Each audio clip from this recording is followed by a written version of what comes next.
I know I do them different times because there is a number of people that live in different areas across this realm, this plane that we live on. Usually I do them a little later, but we'll see who. It's people in other countries. For people in the East Coast, they would perhaps be at work unless they've closed things down and people are not at work. Maybe you're working from home. I don't know. West Coast would be kind of early, huh? What are we looking at? It's 2 here, so East Coast would be what, 3, and West Coast would be uh, 11. So this would probably be for people that are in the giant Jimin, and well, I guess no, actually, should it be late night for you guys? Well, maybe not late night. It's like 10 o'clock there, huh? So that's not late for you guys. You guys party all night. For the Netherlands and the Germans and perhaps the people from Australia and oh, you know, I haven't seen in a little bit. Speaking of Australia, New Zealand, the New Zealanders, it's probably appropriate time for them.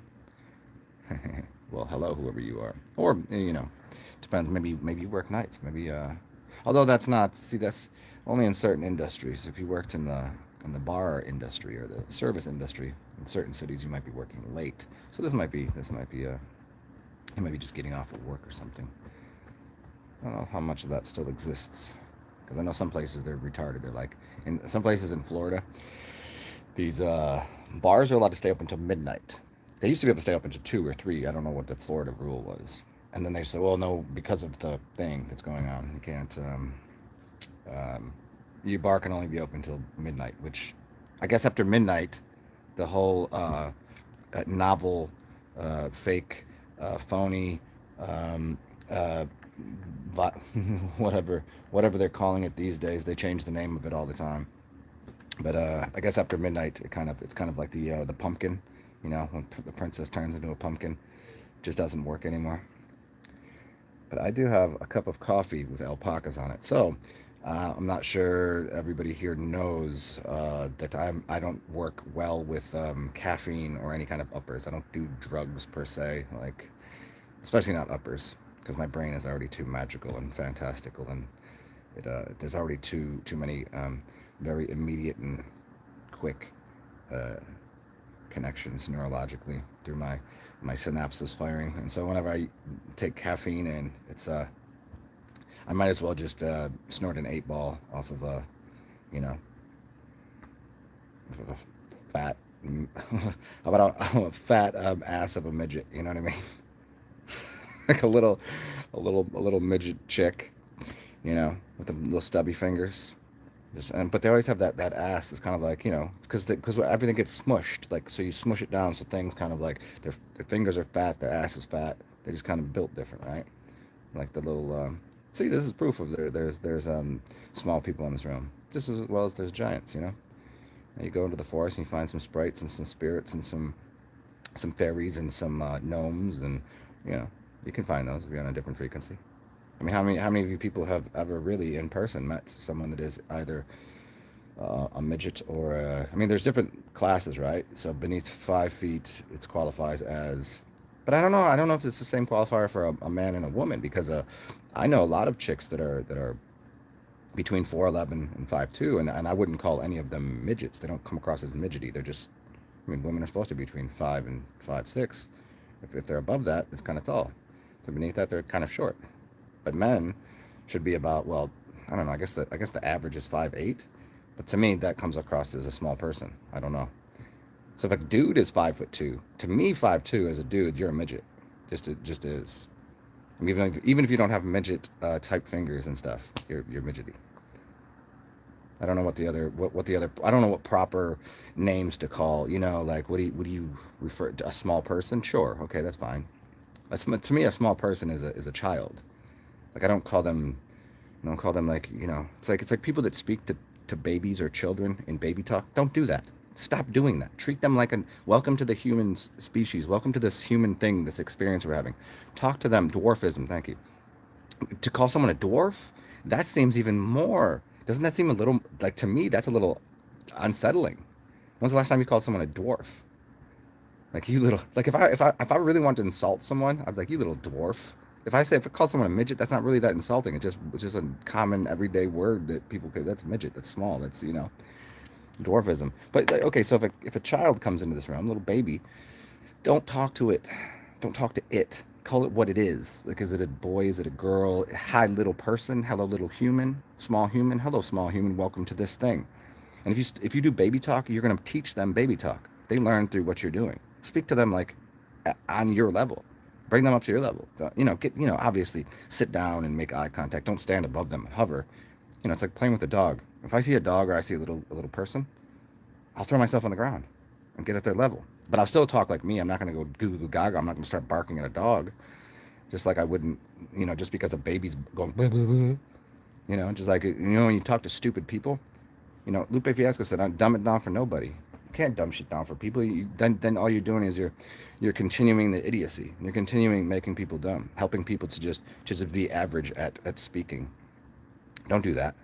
And in fact, you're probably making them dumber. Goo goo gaga, baby doody boppy poopies. So what are they going to learn? They're going to learn doo doo caca booty bappy boobies. That's what they're going to learn. But if I start speaking away, if I teach them to play the piano and just smash the piano, how are they going to learn? They're going to just smash the piano. If I say hit this one, they go and they'll start to learn hit this one. Now hit these two. All of a sudden they're playing the piano by the time they're 3 years old. But if you're just like here, just smash these keys and just go boo boo baba, no wonder they can't say no wonder they don't speak language properly. Okay, so that was just like how treating little people, small people. It doesn't matter their age because everybody has different, like age being just a number. It surely is because people have different.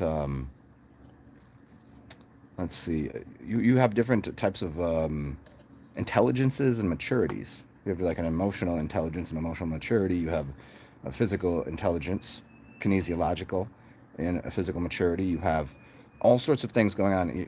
People have humor that they don't have much intelligence in the humor category because everything's too, left-brained. There's lots of different.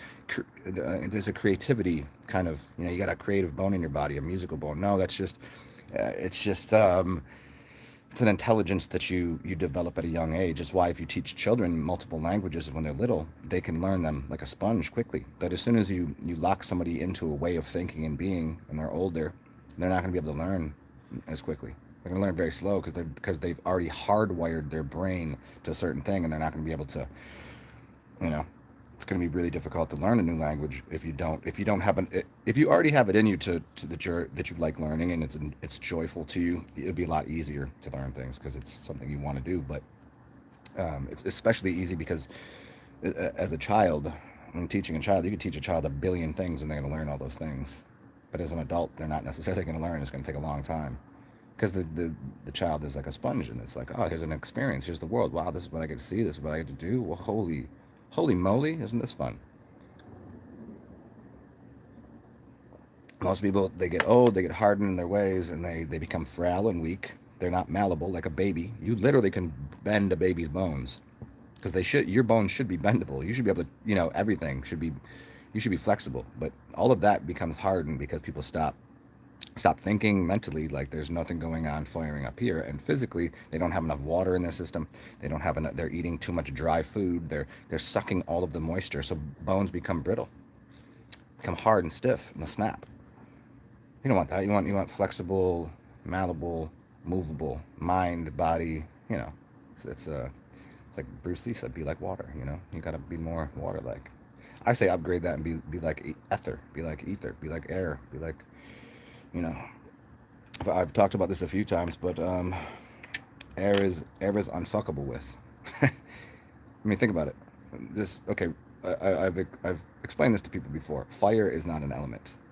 Fire is transmutative force. Air is an element unto itself. Fire is a transmutative force. Earth is an element. There it is. There's earth. There's the physical thing. And then water. You know what water is? It's water is not H2O, by the way. Water is water. It's an element. That's why they call it the four elements, right? They're telling you fire is fire. It's a hot thing. It's doing this. Earth is this substance right there. Air is what's around you, etheric. And water is this thing that's fluid. Yeah, you can change the state to freeze it and make it a solid, and it can become steam. Sure, water is really interesting, but in and of itself, it's an element unto itself. There's not like two. You don't take air and put it with something to make water. That's not how it works. In fact, you can't do it. You can't do it in a laboratory because it's not, because they lied to you about what it is. Water is not hydrogen and oxygen. Tell you that 1,000 times. It's very provable in very many ways. They trick you with their fake science to show you that there's oxygen in water, which there's not. Whenever they try to, oh, I can make a fuel cell to it's for a car to work, and I'm taking the water and producing energy, hydrogen. No, no, that's not how it works, honey. What you're doing is you don't just, okay, you got distilled water, right? So there's nothing in there, nothing in there. You can't do anything. There's nothing coming out of there. You have to actually use something else. You have to take two plates. Those metal plates, put those in there, put a little salt in there. So now that salt, you can jump the arc through the salt to the other plate, or you could just put the plates in there close enough so it'll just jump from plate to plate. So it could be clean distilled water, and you put two plates in there, two different elements. And all of those bubbles coming off, that's not the water. That's not the water that's being pulled apart. It's the plates, the ionization of the plates of metal, that the water, and you put the electricity through the water. The energy is the water itself is akin to the if you have a copper wire, and around the copper wire you have the rubber around it, the insulation. The water is the insulation for what's happening with those two plates there. So that spark, that gap that's being jumped, every time it's doing that energy that's coming out of there, it's ionizing the plate. So if you use those plates long enough, those plates will start to dissipate. They'll disappear because the energy is coming from the metal. It's not coming from the water. What's up, Gary? What's up, Matthew? Father the ZenMass, I like that. And what's up? Thank you for the dwarfism, Huri-san. Who Addison? So yeah, so remember that. And okay, so here back to the air thing. Okay, if I throw dirt at air, the air is like, what are you doing? Just fall back to the ground. The air is at a higher level. Oxygen, air signs are at a higher level. You can't do anything about it. What are you gonna do? You're gonna light a fire. Even if you call it an element, okay, it'll heat the air up. The air will go wherever it wants. Okay, go over here. And in fact, I'll blow on the fire, and I can put that fire out if I want to. You can over oxygenate a fire and blow it out. Or you can feed it and make it bigger. So the air is doing something to help or blow out the fire. So fire has no control over air. It's the other way around. Water, what are you going to do? Throw water at air? No, the air says, get down there. It goes up in the sky, and the air's like, go down there, rain. The water doesn't fuck with air. It can't. It does nothing to air. Air can take that and turn it into a typhoon. It can make waves with other things. It can move things. So fire is either being made bigger or blown out by air. Water isn't doing anything to air. And earth, what are you gonna do with earth? Are you gonna throw earth at wind? Wind's gonna be like, get over there. we'll just push this over here. So again, the air is air. The element of air, it's unfuckable with. You can't do anything to it. It provides purpose for everything else. And it's proof of why it's the highest order of business. Because you can go without earth, meaning eating, for 40 days, easy. You can go without liquid water for probably 3 days before it becomes quite a challenge, where it'd be quite challenging. You might die. But that's quite a long time. Let's just say 2 days. You can go without water for 2 days. You can't go without... Hey, Christopher, if you're over here, I'll let you in a second in this room. There we go. If you go without air for how long? Most people probably about 3 minutes before they can't even... Most people, if you don't even know how to breathe, you probably get about a minute before it becomes a big problem. If you're really good at breathing, you probably get away with it. Hey, Christopher, I'll be there in a second. Just put yourself on mute. I'm still on this over here, so I'll be there in a little bit. Okay, Chris? Yeah, so think about it. Like, you can do without food, meaning earth, and you can do without fire as long as you're not in a very cold climate. Even if you're in a cold climate, you could put a box and put some earth on you. You could put an igloo and whatever. You don't necessarily need a fire. So it's fire is important, but again, you can do without fire for cooking food. You don't really need it unless you're in a very cold climate. That's what fire is used for, right? So fire is not as important as earth because you got to eat, but you don't necessarily need to cook it. And water is more important than food because anybody knows you can liquid fast for a very long time. You could do water at least 40 days minimum. And if you upgraded what was in that water, say to orin or urine, you could do it for even longer. And you could upgrade that to even, doing juices. You could do almost indefinitely because you're going to get everything you need out of it. So, but air, ether, oxygen, it's not going to work. You're not going to function too well for very long without it. So it is by far the highest of the. I mean, just look at it. It's up here. Water can be in the middle. Earth is always down here. See, lowest level is Earth. I mean, you need all of these things. You need Earth, the low level, water that can kind of fluid up and down and can go into the sky and steam and ice and melts and yeah, weird stuff, right? But air is always up here. I mean, if you can bring air down there and to feed people oxygen, sure. But as a general rule, it's where isn't it? Where isn't this oxygen? Where isn't this air? It's you, you know, it's it's the highest value. So there you go. Yeah, the H3O, H2O. I don't know how to define those things. I just know it's something else. I think it's really what we're looking at. It's like if I say hydrogen peroxide, and that's supposed to be H2O2. I don't know that that's really what it is. I just know that it has a different pH, a potential of hydrogen, right? But even that is even a little harder to explain, like H2O or H3O or, you know, and even if like you say something like using the what is his name? I'm trying to think of his name. The fourth phase of water. It's another phase of water. It's not a different water element, but like when you reduce surface tension of water, are we just changing the density slightly of water? Are we changing the pH level of the water? I think that's what's happening. I think we're just changing whether it's acid or alkaline, and I think we're just changing the density of it. As far as like adding elements, I don't think you're adding more oxygen. I don't think it really is doing that. You know, I just don't think that's how that works. I mean, there's a lot of ways you can prove that water doesn't have oxygen in it. I mean, one of the ways is, okay, remember in math class, for you to solve this problem, then I want you to prove you're solving. I want you to prove how you solve that by going and doing it backwards.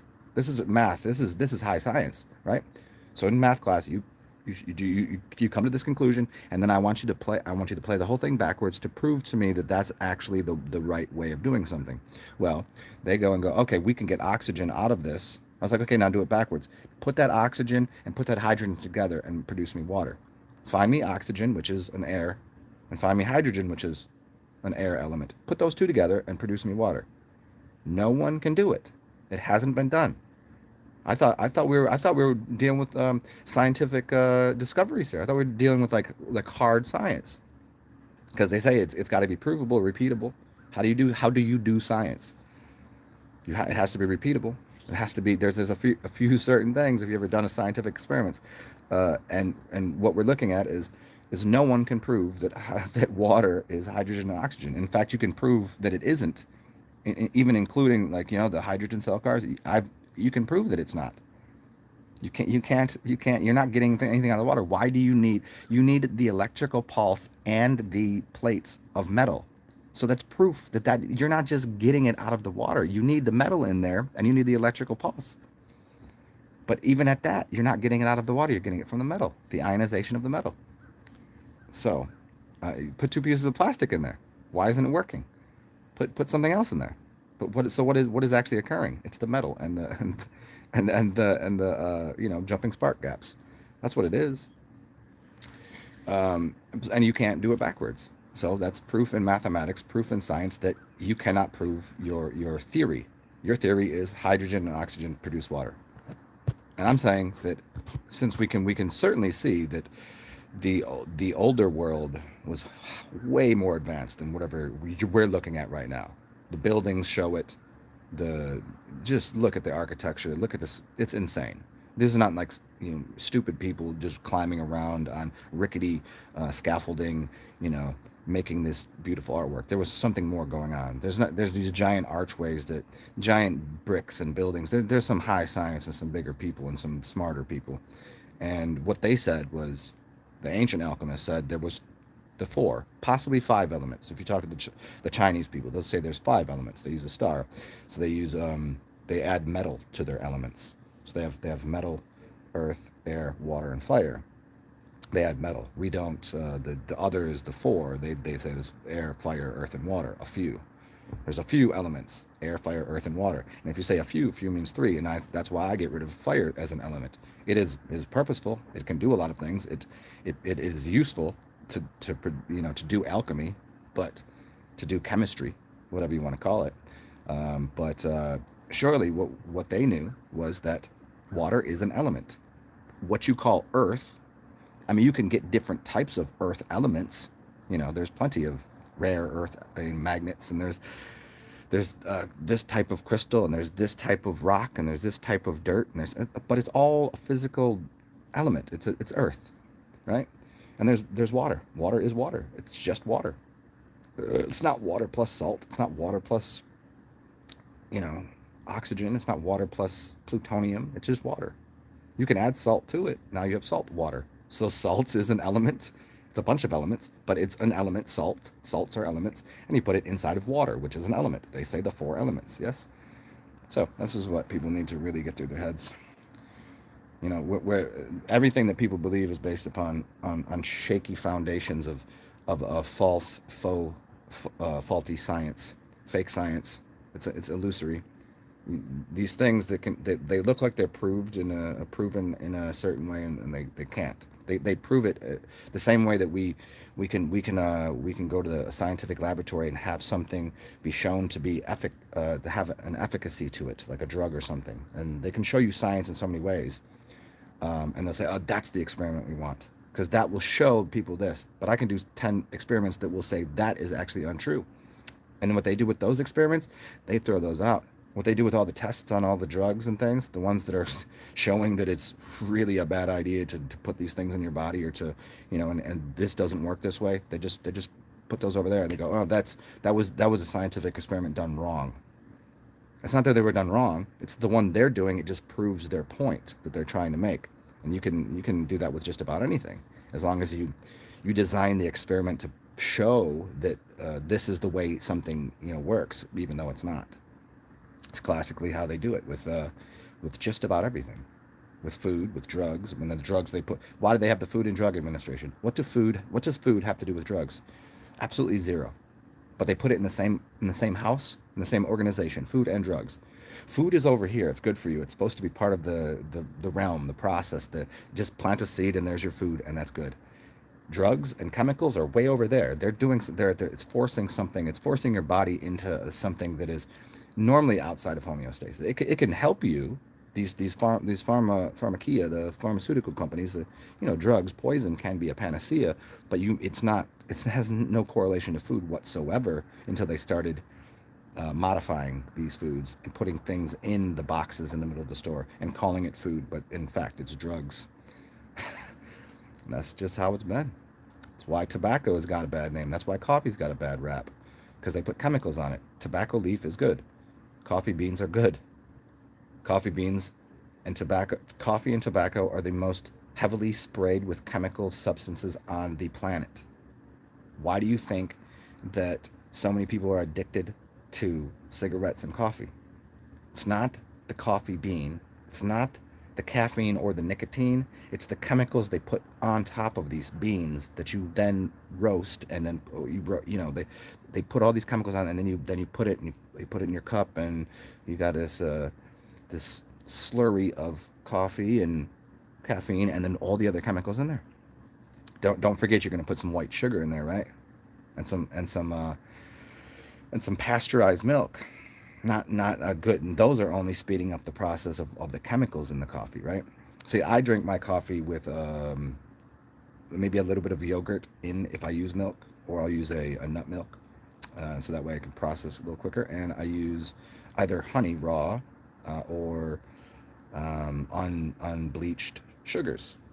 And the coffee I make sure I get is organic and um, not sprayed, or as little sprayed as possible in this country. I don't know what that takes. I don't know. I've done the research a little bit, and I get a few different opinions and answers on it. So, and it's like, so I'm not addicted to coffee. You'll see me drink coffee once in a while. You'll see show, and I'll point it out to you. I'm like, this is a show I'm actually drinking coffee. Other shows I'm gonna be sober. Other shows I'm like, I'm drinking beer. You'll see that. Okay. But again, and so tobacco, another thing. They're not addicted. I'll smoke tobacco. I'm not addicted to it. I'm not addicted to coffee. I don't need a cigarette because I don't smoke cigarettes because all the chemicals on it. What I'll find and I'll buy, like I'll get a cigar. They're not. That's barely sprayed. Most of them aren't sprayed. Or if I do smoke something, it's always with it's an ad hoc mixture of other herbs and things that I know about. That but you know, smoke that once a month, even if that.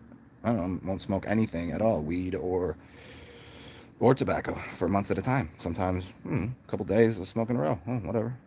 But it's not like I need that. It's just something, change your mind a little bit. Just change your reality. This is why we do any substance, just to change our perspective and our reality. Hmm. Um, what's up? The Abaddon. Hey, Mayan. I was just watching the show the other day, and man, I wish the show was. It was kind of like it kind of got into like a. It was kind of like a B movie kind of show. Just the acting wasn't up to par. It was so close to being good. It was so close to being a good show, but it was like a zombie apocalypse show where people were turning into zombies and things, and um, I can't remember the name of the show, but there was a computer hacker, and it was called the Abaddon hacker, and he was trying to take down the computer systems to start a new world, basically. And he was trying to like destroy the banking systems because he's seen how evil the banks were. And then his mother had died because the hospitals wouldn't take care of her because they didn't have money. So he's tried to destroy the hospitals because he was a computer hacker. So he can try to destroy the hospitals and the banking system. And it was the Abaddon. And I was like, ah. I mean, they try, the show is they try to stop him. I'm like, let them motherfucking destroy all that shit. Let these idiots figure it out. But yeah, that's the Abaddon, man. Yeah, people don't know about that. See, people still scared when you read things about like the jinns. It's always the evil ones and the Abaddon and what that means. Like, no, that's just because you don't. That's like calling Lucifer the devil bad. It's like y'all just don't get it. You don't get it. Yeah.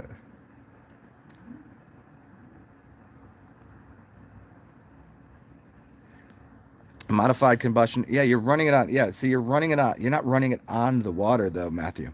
You're running it on the electricity that's occurring, and the water is the insulation. If you put salt in there, it's going to use the salt, right? Water, no matter what you do, unless it's completely sealed, it's going to evaporate to a degree. So you're like, oh, see all the bubbles? That was the oxygen coming out of the water. No, it was just the water as a just evaporating. Densities and temperatures change. Water's going to escape. Steam's going to escape. If you start throwing electrical pulses through water, it's heating up parts of the water. So it's heating it up and it's escaping. So but it's not what you. It's like, oh, so you think so if I go to the stove and if I turn my stove on, right, and I get a boiling. Are you saying that as that boils? Because watch one of these water powered hydrogen cars, right? So if I boil water, so I'm seeing the same kind of bubbles, and there's less and less water, which is happening there too. You're telling me that all of those bubbles were oxygen? After I boil that, I have half as much water, a quarter as much water, and I pour it into a glass and I drink it. It's still water.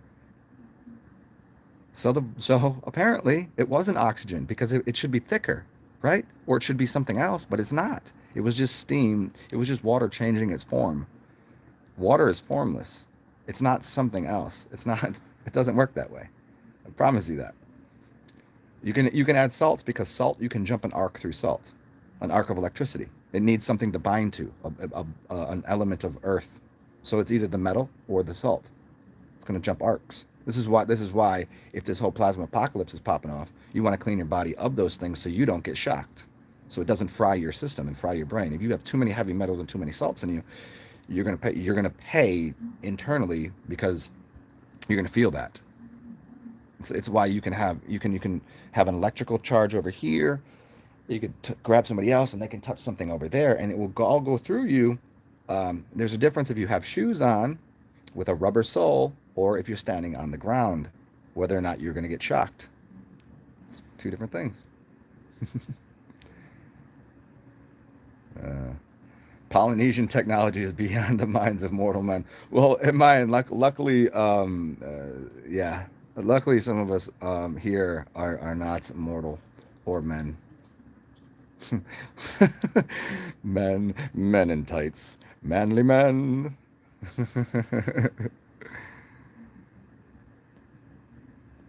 You could live on your own pee indefinitely. I think that's definitely possible, but it's not possible for someone to go from eating all day to just drinking their piss. That they won't be able to.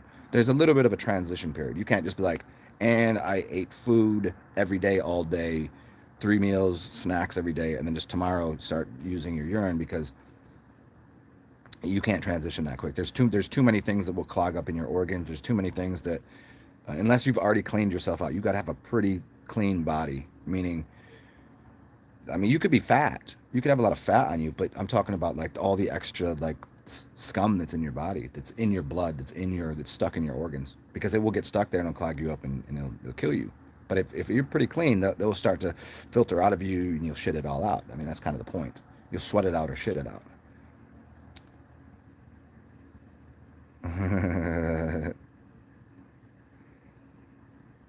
Is liquid oxygen solidified air? I don't know anything about liquid oxygen. Ah, cider, let's go. Yeah, the so you're saying the Fe2, I don't so Fe is iron, right? So well, but the oxygen, so this is so iron rusts and so it oxidizes. It means as soon as oxygen hits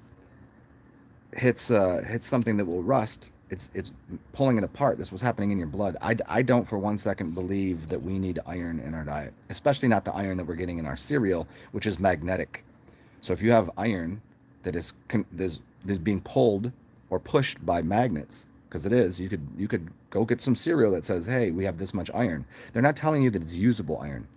We might need an organic type of iron for some aspect of our body, but the inorganic stuff that they put in the cereal that's dense and heavy and not bonded correctly to a living system, you can put a magnet there and it's going to pull the cereal or push the cereal around. Imagine if that's in your body and the electromagnetic system that we're surrounded with starts to alter, either upgrades or flips or changes. It's going to change your body. It's going to change what you're doing. So I don't really believe that we need much, if any, iron in our blood whatsoever. I think that was part of the Iron Age and part of the trick. And I think people just started using iron to cook with, cast iron skillet. Unless it's seasoned properly, you're getting iron in your food that you don't want. Iron swords, Iron Age. And I think that maybe we just started, that was what we knew. And then we started putting it in our body, and then we're more easily controlled by people that were magi, magnets. Magnets were controlling the Iron Age. And so we think everything is electricity, because if you use magnets, electromagnetics, everything that is electric has to have a magnetic part to it. So if you're a magi, if you know, nobody knows magnets, but they know all about electricity, the L's, the Elohim, the electricity. They know all about that, but they don't even consider what a magnet does. One is pushing and one is pulling. So a magnet, for the most part, is pulling something into it. It's like a black hole. It's a woman. Electricity is masculine, patriarchy. It's putting outward like a semen, right? It's pushing out. It's electricity. So we know that. We know the patriarchy. We know electricity. Nobody knows anything about magic or magnetism or woman. They don't know that. It's not down with the patriarchy. I'm not like that. And I'm not all for let's get rid of the patriarchy, fuck it all, and let's just go straight to the matriarchy. That's not how that works. But it's just the fact that the matriarchy connected to the magnetism, the magi's, the the Magdalens, it's just people just don't know that. But it's part of the thing. But you need to get rid of the iron in your system so you're not controlled by either one of them. You don't want electricity running through your body, short circuiting you. You don't want a magnet to hit your body, get stuck to you, and you can do all sorts of things. If I'm out there with a magnet in one hand and throwing electricity out of my other, what can I control? A lot of elements. And if those elements are in you, I'm controlling you. Especially if you get heavy metals in your brain, I control your brain all day. No wonder you need to fast to put just clean, clear water in your brain. Be rain. Pull all of that, put that water in there and clean out all of that junk in your brain. And then no wonder people that have fasted for a long time, they're not susceptible to people's idiocy. You know, they can when somebody looks at you and lies to you, you know it. It's not because they're not controlling some pieces of metal that are stuck in your synapses that are making just one neurological connection from here to here, and it's always going to happen. And they can say keywords, do certain things. They can actually use physical objects of magnets and crystals and electricity to control your brain. If you've ever fasted for a long time and cleaned your brain out, that shit doesn't work on you. It doesn't work on me. Does anybody wonder why I talk like I do? Does anybody wonder why I know what I know? Do you know why I don't take shit? Because I fasted for 40 days on water, and it changed the way that I perceive the world, that I could see the world differently, that I could understand the world in a different way. Because no longer was I being, this is what I got to think, this is what I got to do. It became irrelevant to me, and then some things, things change. Like what's truthful, you'll know what's faulty. Most people are just, and the funny thing is, most people that are doing the controlling, they're already controlled themselves because their brains are all toe up. They got too much heavy metals and shit in their brain that are causing short circuits. Short circuits.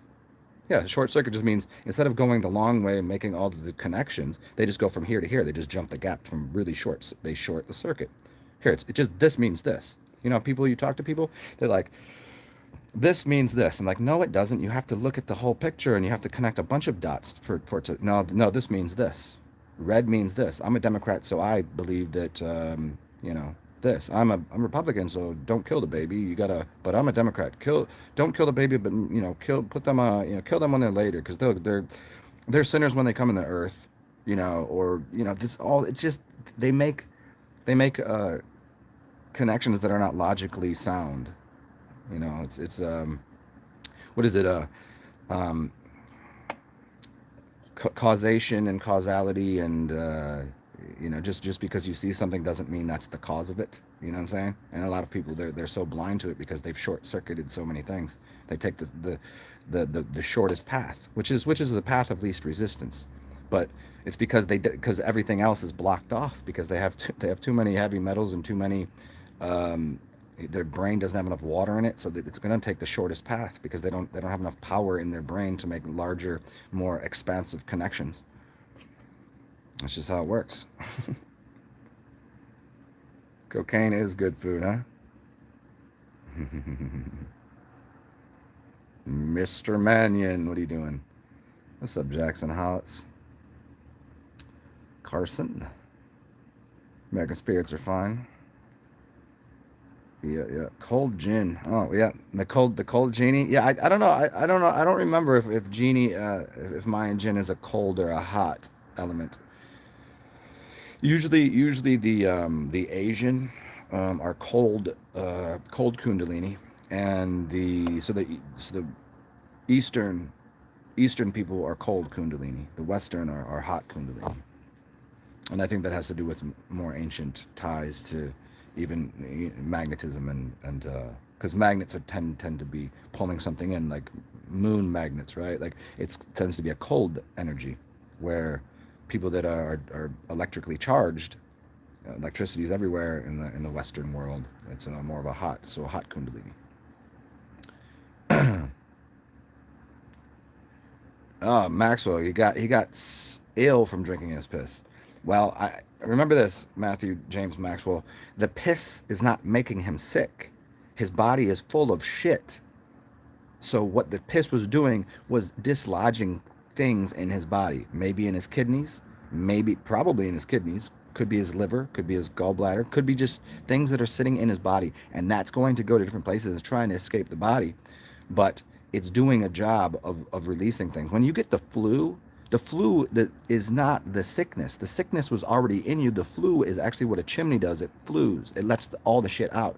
So if you see something, a rash on your skin, you start breaking out and getting zits, or you start feeling bad, or you're vomiting, or you're shitting, and you're diarrheaing, that's not the sickness. That's the sickness coming out of you. It's not the urine that's making him sick. It's the urine that is dislodging all of the sickness that is stuck in him. So it's not the urine. Never, never, never, never, never blame urine for someone's ignorances in the past, their entire life full of ignorances that are held up in their body and their mind as literal blockages. It's the urine doing a service to the body. It does, drugs and everything else that you get from the doctor disguise, and you feel better, but you've just repressed and pushed and made even more of a problem in your body with all of the other silly misgivings you've done to yourself, to your own temple. Never blame the urine. That's foolish. That's like blaming water for someone. I'm thirsty. Someone's thirsty, so you give him water. Oh, then he was shitting. He had diarrhea. Well, of course he'll have diarrhea because he had shit in his body. Urine doesn't. There's no solids in there. It's not making diarrhea. It's not making anyone sick. It's just dislodging it. You have to remember that. You were sitting in a puddle of your own mother's piss and your piss for 9 months in the womb, and it created everything. There's stem cells. It's water. It's urea. To blame it on urine is childish. It's not even sophomoric. It's beneath kindergarten level. Yeah, anything colloidal or monoatomic is going to be much different.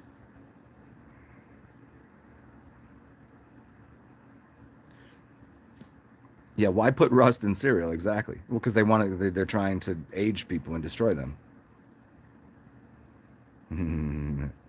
Hey man, hey Matthew Maxwell, if you fucking spend it, man. Go get some. Most people are gonna spend that $49 if they all got that on something stupid. You can buy anything cool you want with that. You can buy something healthy for you. Most people just won't use it for something healthy.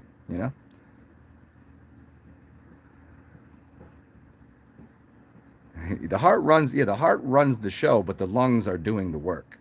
The heart is the electromagnetic pulsing center of the body, much like Iron Man when he gets a fake heart installed, which is actually connected to the ancient gods of.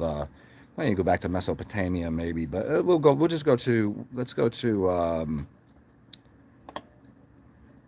back to the ancient Hindu gods. They're supposedly they were like part human, part machine, and your boy Praveen Mohan does a video on how the heart of was it Shiva, some festival they do in the small town where no one can look at the thing because the last person that looked at it surely died because it was actually producing some sort of gamma rays and shit. So every once in a while they have to move it because there's a leak in it and it's dripping something out of it, which is basically some sort of I don't know, it's like some sort of chemical or something, right? And it will cause, it's radioactive. And so whenever they move this, they have to shut the city down. The entire city that's near it, they have to turn off the entire power supply to the city because the first time they did it, they didn't shut off the power supply to the city, and it blew out the entire city. And when they moved this thing, because they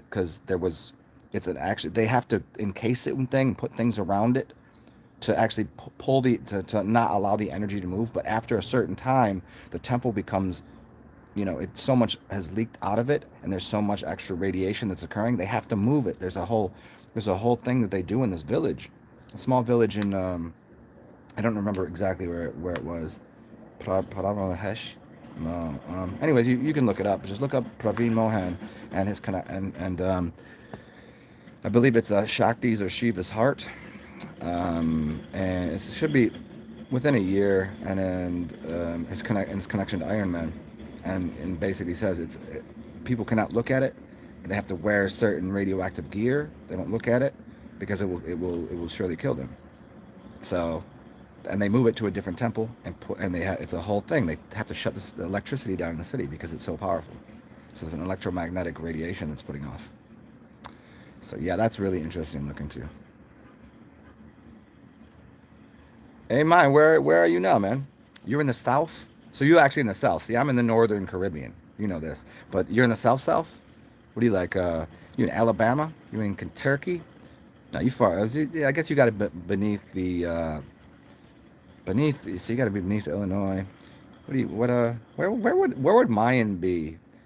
You ain't in Texas though. Texas, you probably you'd be too much for Texas. Everybody shooting it up out there. It's a wild, wild west out there. Mine don't need guns. If you can handle Jersey with no guns, you're fine. But yeah, where you at? Albuquerque? You in New Mexico? You getting all hippie on us? Cause you with hippie chick, you getting all hippie? This is why mine came down here. Yeah, you gotta have these certain balance points of types of energy.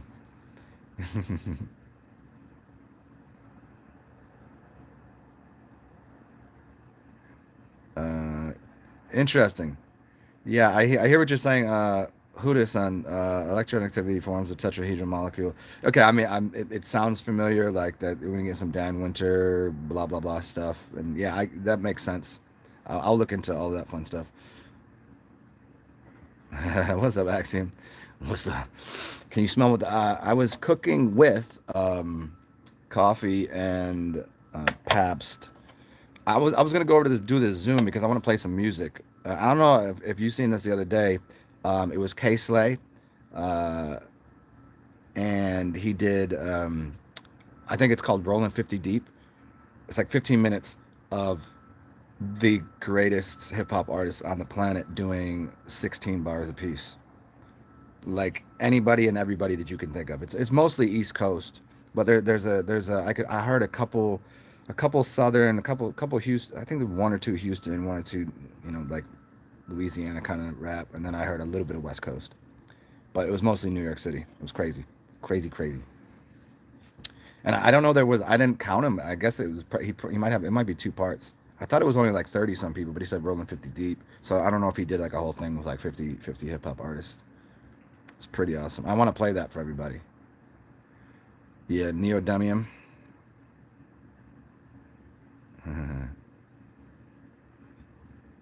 Free water to bond water. I hear what you're saying. Yeah, hey, actually, and if you haven't seen that video, go look up Praveen, Praven, Mohan, Mohan, Mah, no, Mohan.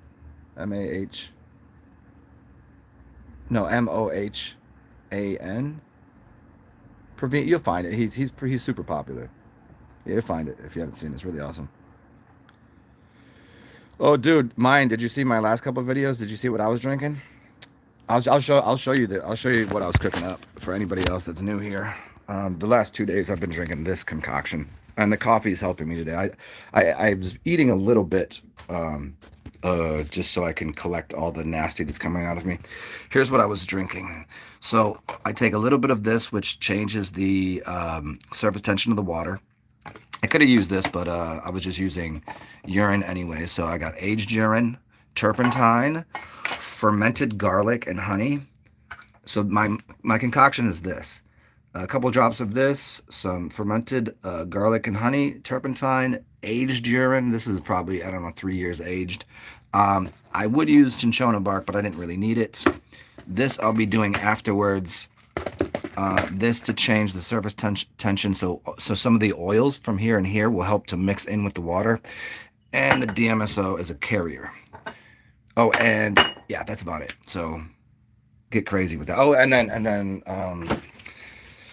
some vodka as just just to hold it all together. But it mixes up pretty well. Pretty heavy duty. Definitely can tell some weird things are going on in my body. So yeah, that's I did two big glasses of it. Well, a glass of it is like 2-3 fingers worth. That's some heavy duty stuff right there. So I did two of those 2 nights ago. I did one last night, And I've been sleeping way better because I can tell I'm there's some die off of things in my body. I can tell that for sure. Like because my aroma is changed a little bit. The smell of, when you take a shit, you're gonna be able to tell the difference. It's not just a normal smelling shit, and it's not just the oregano and turpentine I'm smelling turpentine, but it's definitely die off of something. So killing some parasites in my person. So I've been doing that, and then wash it down with a beer or some wine. And today it's coffee, and I'm gonna be doing some coffee enemas, perhaps later today or tomorrow morning. Yeah, and then oatmeal, something sop up all the garbage that I'm gonna be releasing in the system. And I need this right now because I just definitely drank too much coffee. Yeah, see that? I don't get the DTS from not drinking because I took 2 weeks off of drinking, which is crazy. Everybody's like, you drink all the time. Like, man, usually I don't drink for like 4 days. You won't see me on here. I'm just chilling. But this is from the caffeine and the sugar. I got a little bit of jitteries from the coffee.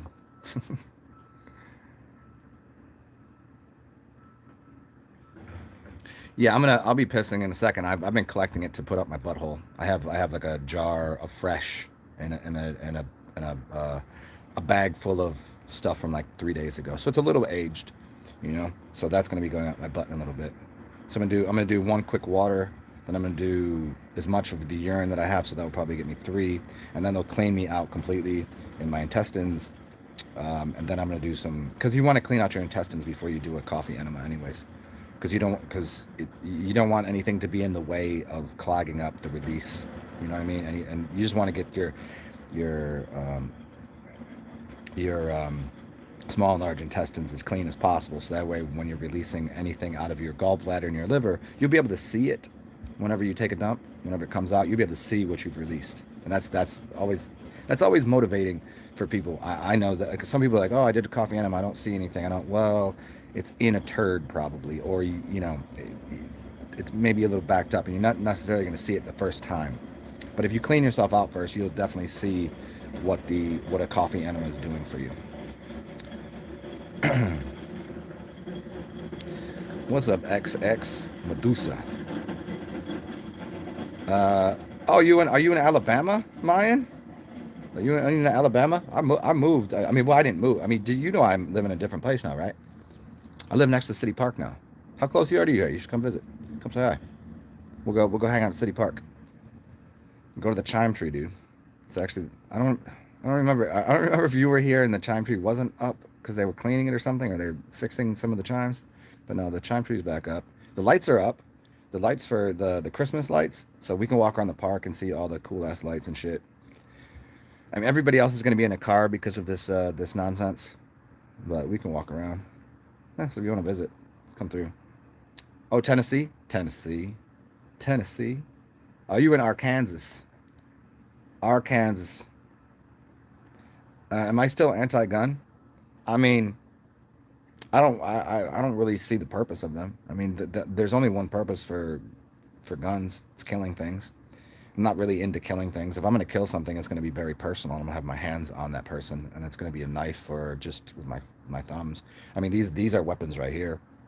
I mean, it's so impersonal and it's such a bitch move to shoot somebody from a distance. Like, if you really, like, I get it. If a zombie apocalypse comes and people are just all insane, yeah, okay, give me a gun. I'll start blowing people's heads off. I don't care.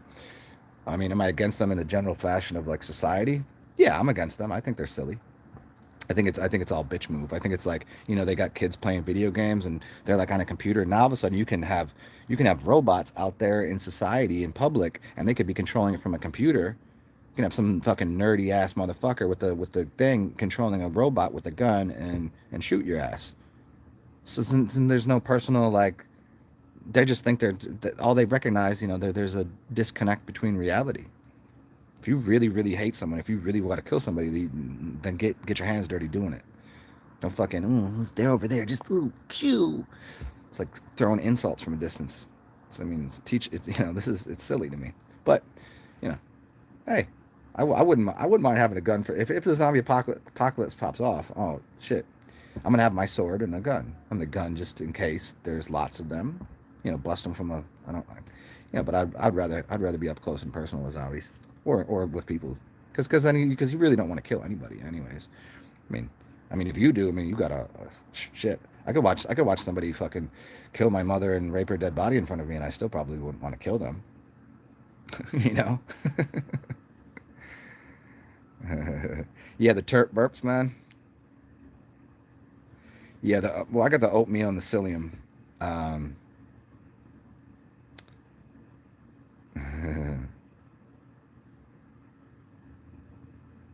yeah, for me, water enemas are more difficult than urine enemas. Urine enemas, I could sit there for 15, 20 minutes and be comfy, and I'll expel more stuff. Water just doesn't. It sometimes gives me a little bit of a cramp. Urine never does.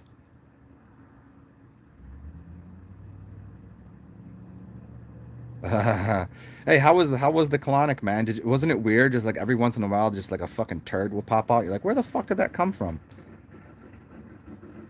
You in Arkansas? What's up, barefoot?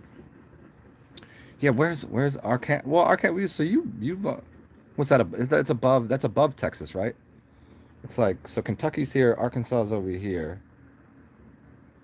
It's like above Texas, right? So I mean, you're probably what, 12 hours from here? Ugh.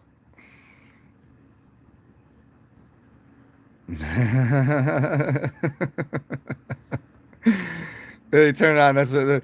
Hey, barefoot. That's what it is. It's I already have my certification from taking weaponizing your hands classes. You got to tell people ahead of time, like you realize these are insured and on the books as weapons. Like it's like once you get a certain belts in karate or you go to training for military, like at a certain point, they're you're licensed. These things are licensed. You gotta tell them like if you do get murdered here, it's your own fault. I'm telling you ahead of time. Yeah, I mean, you gotta have. I mean, yeah. If I lived in a forest or something where there's just animals and things where I might need dinner or something might attack me, yeah, I would definitely have guns. I'd have a bow and arrow, guns, that kind of shit. I would have the no. It'd be the normal country hick shit. I mean, of course I would. I just don't live in a place like that. I live in a place where it's like there's enough humans around. Even if there's crazy wild people, there's enough houses with normal people, and there's enough things going on that you can't. Guns ain't really working. You have to get outside of the blue light district. You have to get outside of where the cameras are. You got to get. Hey, that's where all the violence happens, and it's also because people get pushed out there because of economic factors. So it's just a different life. Um, well, thank you, Matthew Maxwell. I appreciate that, man. Um, where am I at? Oh, I'm still in New Orleans. I just moved. I'm just saying when I was telling Mayan that I moved from where he knows I lived at, where he visited. We were down by the river. I'm north of that now. I'm where we hung out during the well, where we mostly went to the city, but we did make our way to City Park. That long walk to City Park.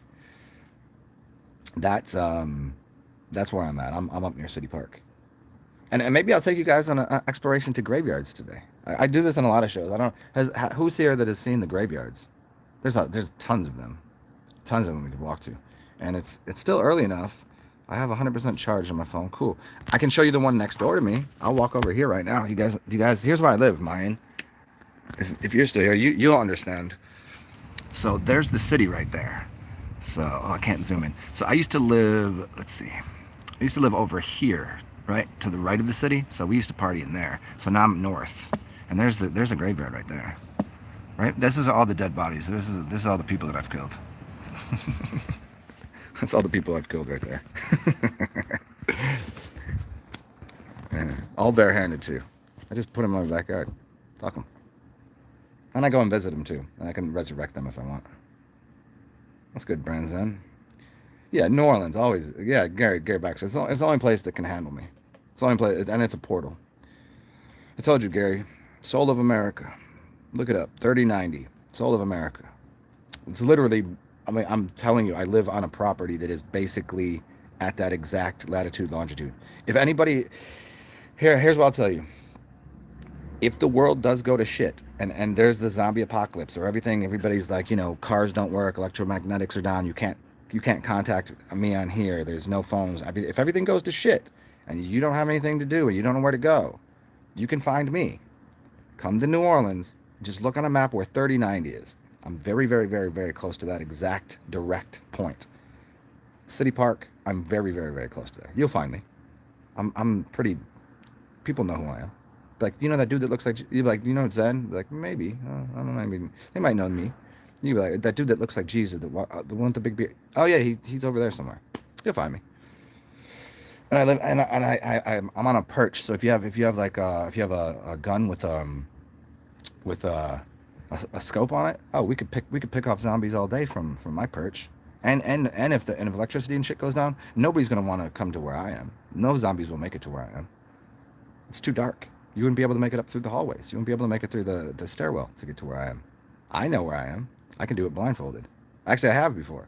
When the power went out for like a week, it was this building. There wasn't even the backup. The backup lights went off after 2 days. So the third day, after sun went down, there was the elevator. Not there's no lights anywhere. Like it was literally my hallway. There's no windows to the outside. You have to go somewhere else. There's no light. It's completely pitch black. So I walk in. I'm like, oh, I got a little bit light from outside. Then I go, oh, where's the door at? And then zombies would never find where I am. They couldn't. But we can pick them off out in the street, just on that perch. Boom, boom. Bring your guns. And also, if everything goes to shit, even the water supply goes, they're right across the. I have right across from my front door is the bayou. So there's water there, and then there's lakes right. Well, there's ponds and lakes right over in the park there. So yeah, and there's a farm over there that has trees and shit growing food and just going that way. So we got everything we need. And zombies can't swim, so we could just grab a kayak or you know, we grab a kayak or whatever, just float around in the water. And they ain't coming out there. Zombies can't swim. Just hang out in the water. Be fun.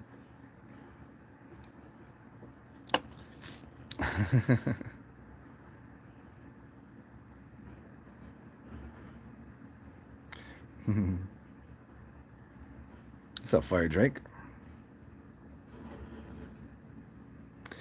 11 hours from Gary, yeah. Did the crows follow the lead? Yeah, I don't know where they are right now. I think they're just out playing. But yeah, I see. If I go outside, I can find the crows will come around. Yeah. Brandon Lee, the crow.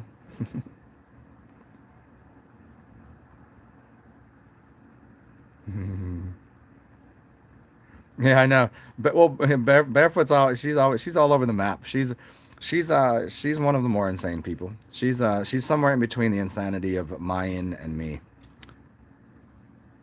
Like, well, she's more insane than both of us, is what I'm getting at. I'm a little less insane than Mayan, but she's more insane than Mayan, which is. And then let's see who else is in there.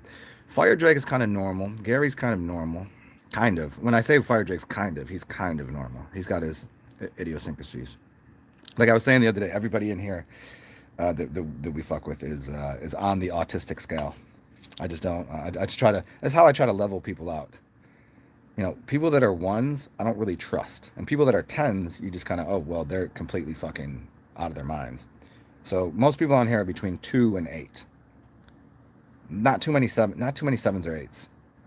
Not too many twos or threes. Well, maybe some threes to 6 is about everybody on here at autistic scale.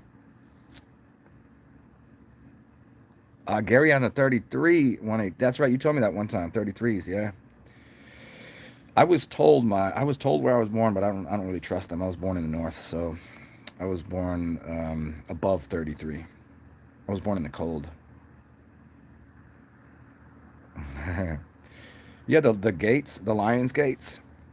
Still wondering about the Golden Gate, when they're gonna drop that thing. Um, hey, so who'da son? By Esplanade Bayou St. John? Yes. Yeah. I live on the bayou. Uh-huh. And oh yeah, and I live on Esplanade. It's so funny. Yeah, if I take Esplanade that way, I'll get all the way into just near Frenchman. Do you know New Orleans like that? Where are you from? I forget. I don't remember if I ever asked you. Where are you from? And or are you just looking at that map? Yeah, Esplanade. Esplanade crosses. Esplanade is one of the major. If you look in that Soul of America thing that I told you guys to look up, I posted it yesterday for somebody else. But if you look up Soul of America, New Orleans 3090, you should get a page that pops up, and on that page it will show you the diagrams of basically why this is the place that it is. And this dude, his name is Pete. You could probably look it up by Peter Shampoo, and it's spelled shampoo, Champeaux, not shampoo, but it's spelled. It sounds like shampoo. It's shampoo, Peaux.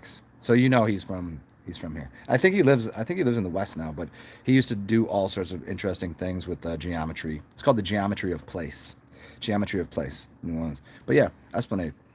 Yeah, I live on one end of Esplanade, near the bayou.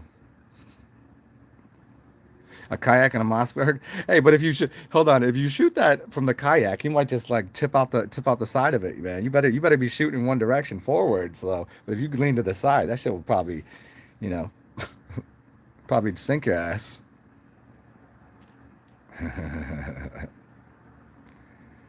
Yeah, Esplanade.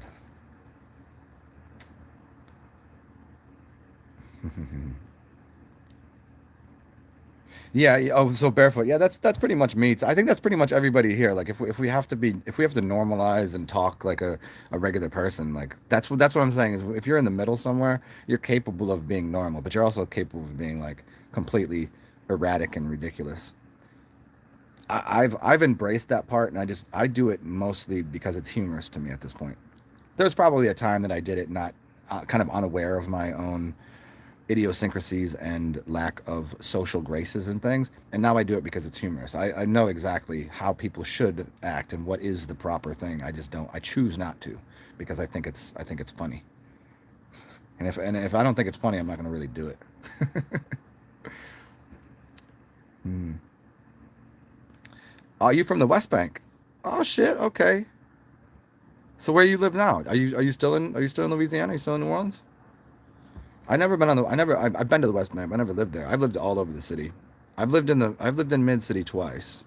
I lived near. Do you remember the Red Door? You know the Red Door on. You know that bar? Do you know? Oh, what's that breakfast place? Katie's. I used to live next door to Katie's. If you know that. That was a cool little apartment. It was a small little apartment complex, literally right next door to Katie's. I would never go there.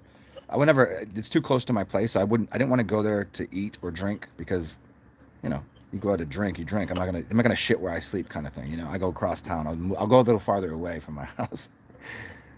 It was too convenient. You know, I like my alcohol to be convenient, just not too convenient. You know.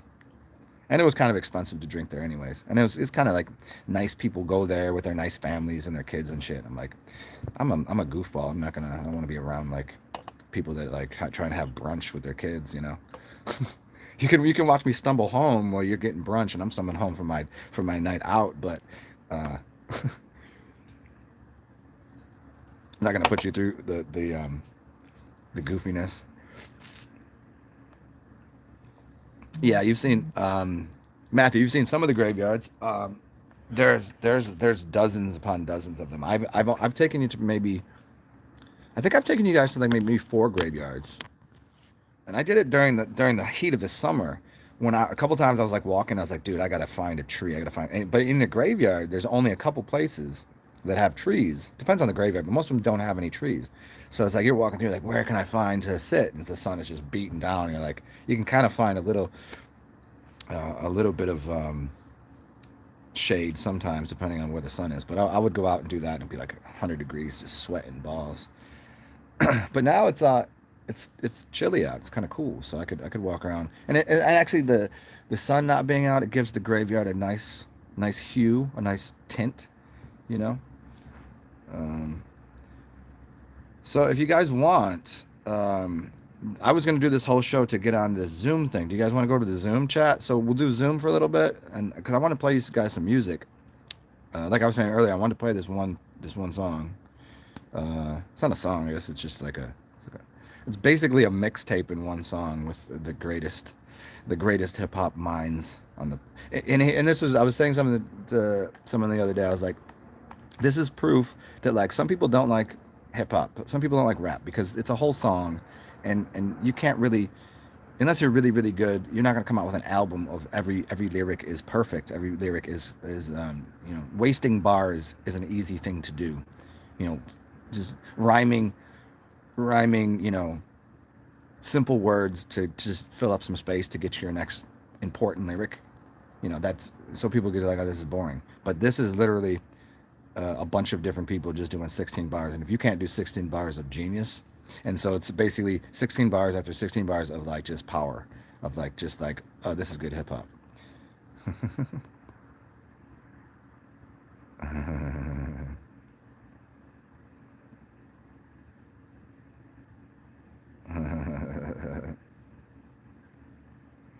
Yeah, I hear you. I hear you, barefoot. This is why I've been complete. I mean, I'm thankful in a way of everything being shut down because I don't even now. I just won't deal with anyone. I just don't deal with anyone because there's nothing to do, so I don't have to interact with people that suck.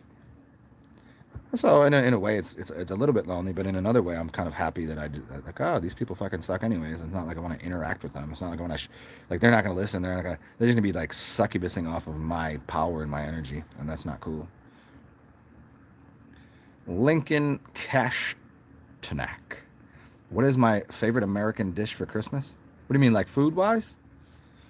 I don't know. I don't really celebrate Christmas. The times that I've celebrated Christmas, I'll do like I mean, people. What do they do? Like you go for Chinese food, whatever's open. I'll go to like a fancy, like for Christmas, it's kind of basically like just go find a like oh so in New Orleans, I've been here for almost I don't know almost 10 years. I don't even know how long. Maybe not 10. Maybe like 8 or 9, whatever. I think it's 8 years now. I think I moved here when I was 33. Interesting enough. Um, yeah. So since moving here, it's way different. Like in other cities, what are you gonna eat? You're gonna eat whatever you're preparing, which is okay, or you're gonna find a restaurant and you're not gonna have too many that's open. But here, for like the major holidays, all the restaurants are open. Now I don't know what they're gonna do. I don't know if restaurants will be open for Christmas. I mean, they'll probably be open for pickup. Not so much sit down restaurants because they've done away with that. Yeah. Unless they have outdoor seating, which is cool, I guess.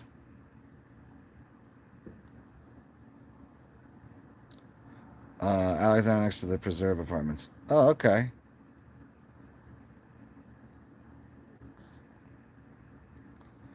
Okay. Yeah. I have lived, man, I've lived I've lived off of how many shit Magazine Street. I've lived off of Magazine Street on both sides of it. Some near Miss Mays, some closer to the city. I lived on Chop basically, right at the beginning of Chop near I-10. Uh, I've lived in Mid City. I've lived trying to think of other places. And now I guess this is still considered mid city where I am. I'm just right next to the park. So okay. Like there is turkey for Thanksgiving. Nah, I don't know. I don't know that there is. I've never really considered that.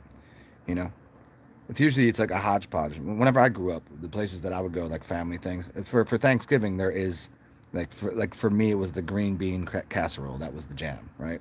That was the Thanksgiving. But Christmas, I don't know. What do people do for Christmas? They do ham. Usually it's ham with pineapple and the cherries, right? That's kind of a Christmas dish. I don't know why. I don't know the connection to ham and Christmas.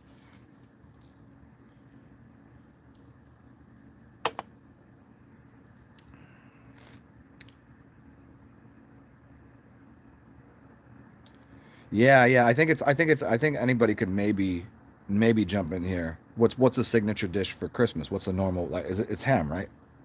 It's a big fat ham, pineapples and cherries. That's about it, right? I can't think of other Christmas dishes. I mean, Christmas swine.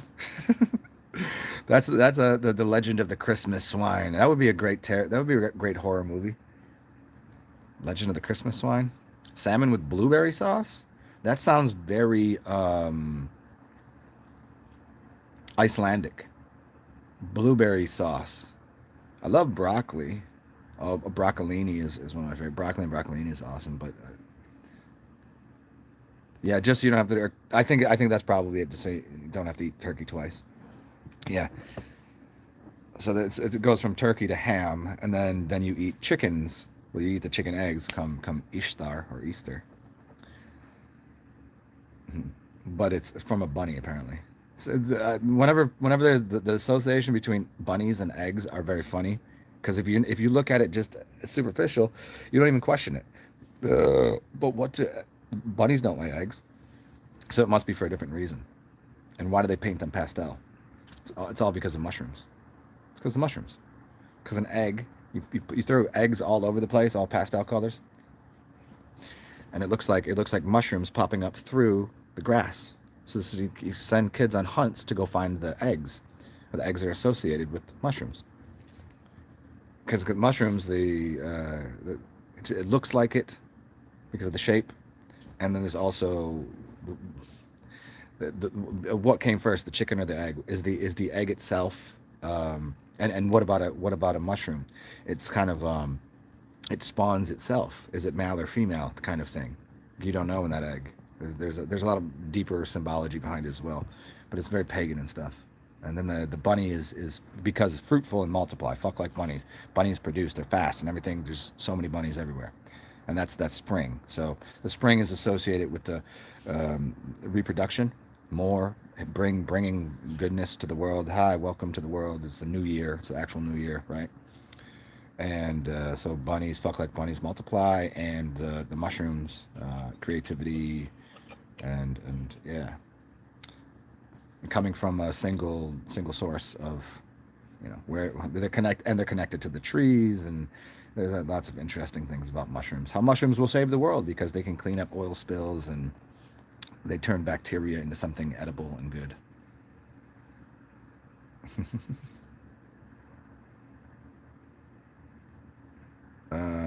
Matthew Maxwell, are you talking to me or are you talking to the other Daniel?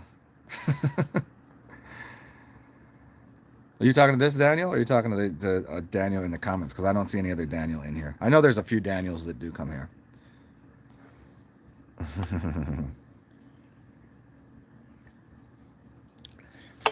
Oh, so if you guys want, again, if you guys want to do the zoomies, the number's at the front of the thing. I can tell you the number again if you guys want to, and that way I can see your dumb faces, and I can play some music because I can't do it on here because it will get struck, copyright claimed, and you can see each other's dumb faces, and you can talk to each other.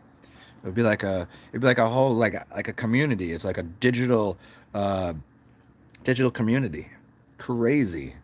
I've got more friends that I don't even know in person than I do. Well, I know some of you in person. I like the people that I've met in person. There's only one person that I've met from online that I don't like. Only one, and it's not even I don't like them. I mean, it just they're just annoying. That's all. But other than that, everybody that I've met off of line is totally awesome. Totally fucking awesome. But we have like a whole online community here. It's like a whole like I feel like I know you guys. Ham with brown sugar sauce. Okay. Oh yeah, the potatoes like sweet potato. Okay, Christmas also sweet potato pie or yams. Yams and sweet potatoes are different, but sweet potato pie. That's a Christmas thing, right? Sweet potato pie. Um, the ham with brown sugar. Yep. I wouldn't say the apple pie is so much Christmas time. I would say sweet potatoes more than apple. I mean, you get somebody to make an apple pie, but oh yeah, then cookies. Yeah, the Christmas cookies. Yeah, the little sugar cookies with the icing. Sugar cookies with icing. I think we've covered the meal. It's glazed ham, a brown sugar glazed ham, pineapples, cherries. That's the staple, and then you have the sugar cookies with the frosting, and sweet potato pie, and then the sides could be just about anything. Trying to think of like yeah, and it's usually it's got to be seasonal, so that would clue you in. I just don't remember. It's just been so long since I've had like a family gathering because I don't they don't fuck with me and I don't fuck with them. They just don't really have. I don't really have what you'd call a standard American family. Even as crazy as most people's families are, I just don't associate with these people. They don't like me too much. I didn't turn out the way they expected. Well, that makes two of us, you know. I didn't turn out the way they expected, and they didn't turn out the way that I was. If I were to choose a parental guidance system, it surely wouldn't have been these two people. But all in all, you know what? It got me to where I am today, which is pretty awesome. It gave me a grand sense of empathy and humor. That's what I got. And I was like, yeah. So in a sense, yeah, sure. You know, goofiness and struggles and all that shit that get you to see things differently. Hey, maybe it's better than living an easy life. I mean, there's a couple major things that I did in my life that if I would have stuck on one path and done something, I'd be nothing like this today. You know, if it weren't for having moved a few times to different places to meet different people, I would have never. If I would have stuck with doing the college thing and playing soccer and whatever, I would have been, you know, probably playing professionally in another country, making good money. Probably been married and divorced a few times. You know what I mean? Like, who knows? But it took a different path. Yeah, you the black sheep. Yeah, enjoy being. I think that might be another one of our common bonds for most people in here. They're definitely the outcast or black sheep of the family. I certainly am, and it's very funny too, because in the family that brought me up, being adopted, there was two other kids in the family that were adopted, and they had more awful parents than I did, which is crazy, right? But they were a little more like people still fuck with them a little more. I don't know. I couldn't understand why. I was older, but only by a little bit. Um, but I think they maybe were the rest of the family kind of fuck with them a little more because their parents were so trifling and awful. Like their father was I don't know how they were able to adopt children. I really don't, because he was like a fucking junkie. Like he sniffed paint, probably did probably did cocaine and crack, and like he did all the stuff. Like I remember just looking at him, like he's like 50 something and his nose was like gnarly, dude. And he's just, I mean, he was funny, dude. I liked him. He was very angry. Like he just, if he wasn't huffing it, if he didn't huff his paint earlier in the day, he was angry. It was just, I mean, it's just angry because, fucking lives in a small house, drives a minivan. His wife's got a fucking tick, like it's just weird fucking family, dude. I never understood how white trash my family was until later in life. But yeah, no, my family didn't fuck with me. Like there was people in my family. My grandfather on one side, he said like 3 words to me my entire life, maybe 3, because I'm adopted. He didn't like that because I was not of his blood. He was a weird one. He was a weird one. He's a dude like I wish I would have known him. Like I wish I knew him. Like I wish I knew him not as my family and I just got to see him in public one time, because I would have punched him in his face. Like he's the kind of dude that like he should have got his ass beat. Like they were all Pennsylvania Dutch and like country, backwater, almost German Nazi kind of shit. Like they were weird fucking people. They were just like, I didn't realize how like Pennsylvania Dutch, Kentucky, I couldn't understand like these. They were more southern than southern people, and they weren't even in the South. Crazy, crazy shit, man. So that was my family time. So that was who I used to have Christmas, holidays, Christmas and Thanksgiving with. So I don't even know what we ate. It wasn't like a thing. There was no culture. Yeah, so that is the binder, huh? All the black sheep here. If you're willing to drink your piss, you're probably the black sheep of the family. It seems about right. See, they didn't really know anything about that aspect of my life. I've talked to I don't remember the last time I talked to the mother's side. Not even like the mother, the thing. I don't remember the last time I talked to her. The father figure, maybe 5 years ago. So infrequently, because it's just pointless, worthless. So there's no, there's no bond, there's no familia, there's no connection at all whatsoever.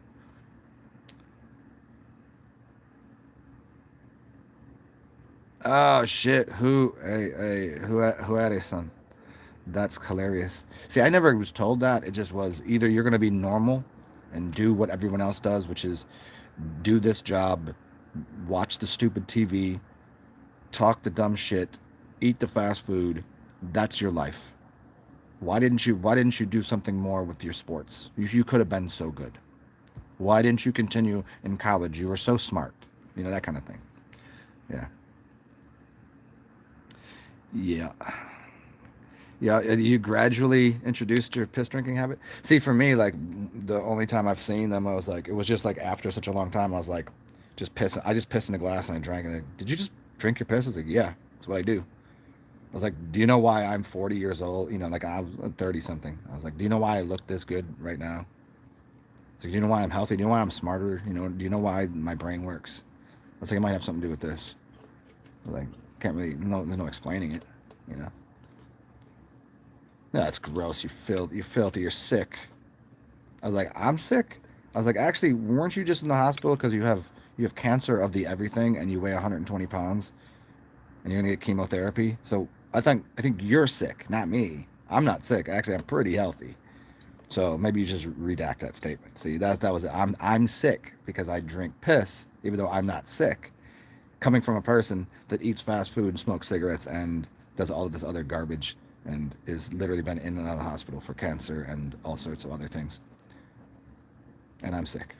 Makes sense. Makes complete sense. See, you can't you can't you can't win a conversation with somebody that is completely like blind, stuck, like brain hemorrhaging, doesn't work, doesn't function.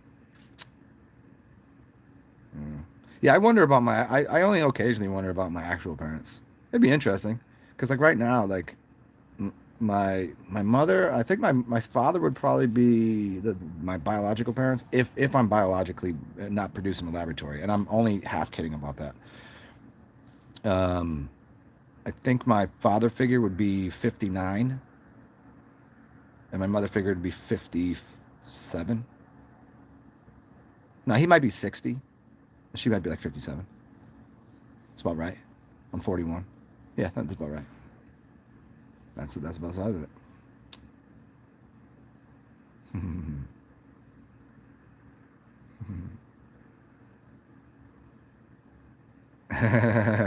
You have to support Trump or you're out. Well, I don't think that's such a bad thing. I mean, if you have to, I mean, because nothing's gonna change. You understand what I mean? Nothing's gonna change about anything. If he wins, there's a possibility. There's a possibility, a small possibility, that he's a good guy. He's actually playing for the white hats, and he's gonna usher in a better age for people. There's a possibility. It's a small one.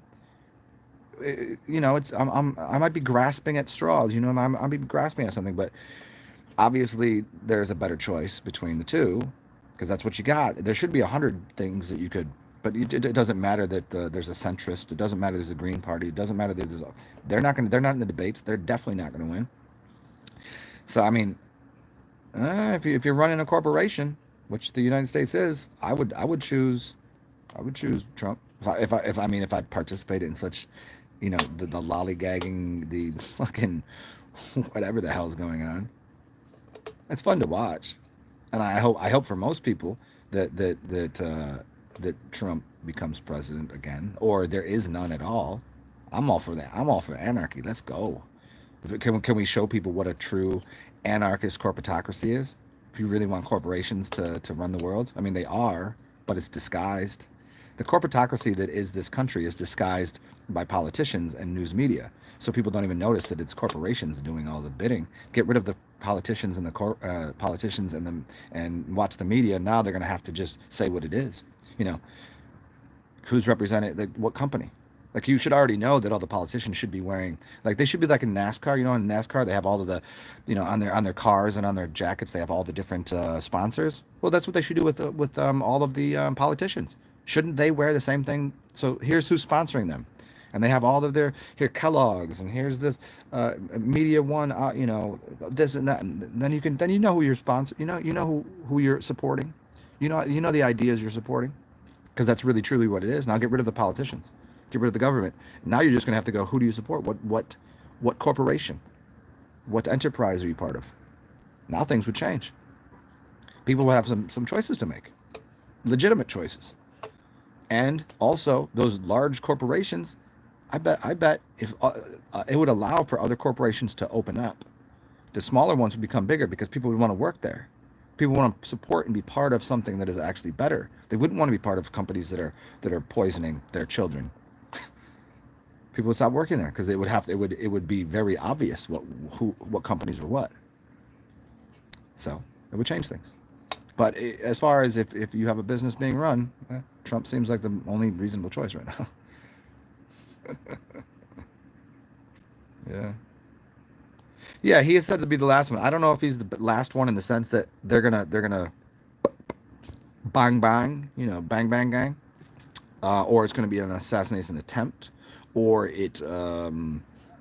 this whole thing becomes a mockery, or there's World War III, or some sort of thing that they're playing there. That if that happens, they're not gonna they don't change presidency. They will stick with what's there now. They in the middle of a war.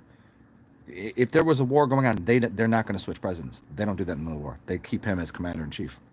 They could use World War III to roll out the idea that now he is still the president.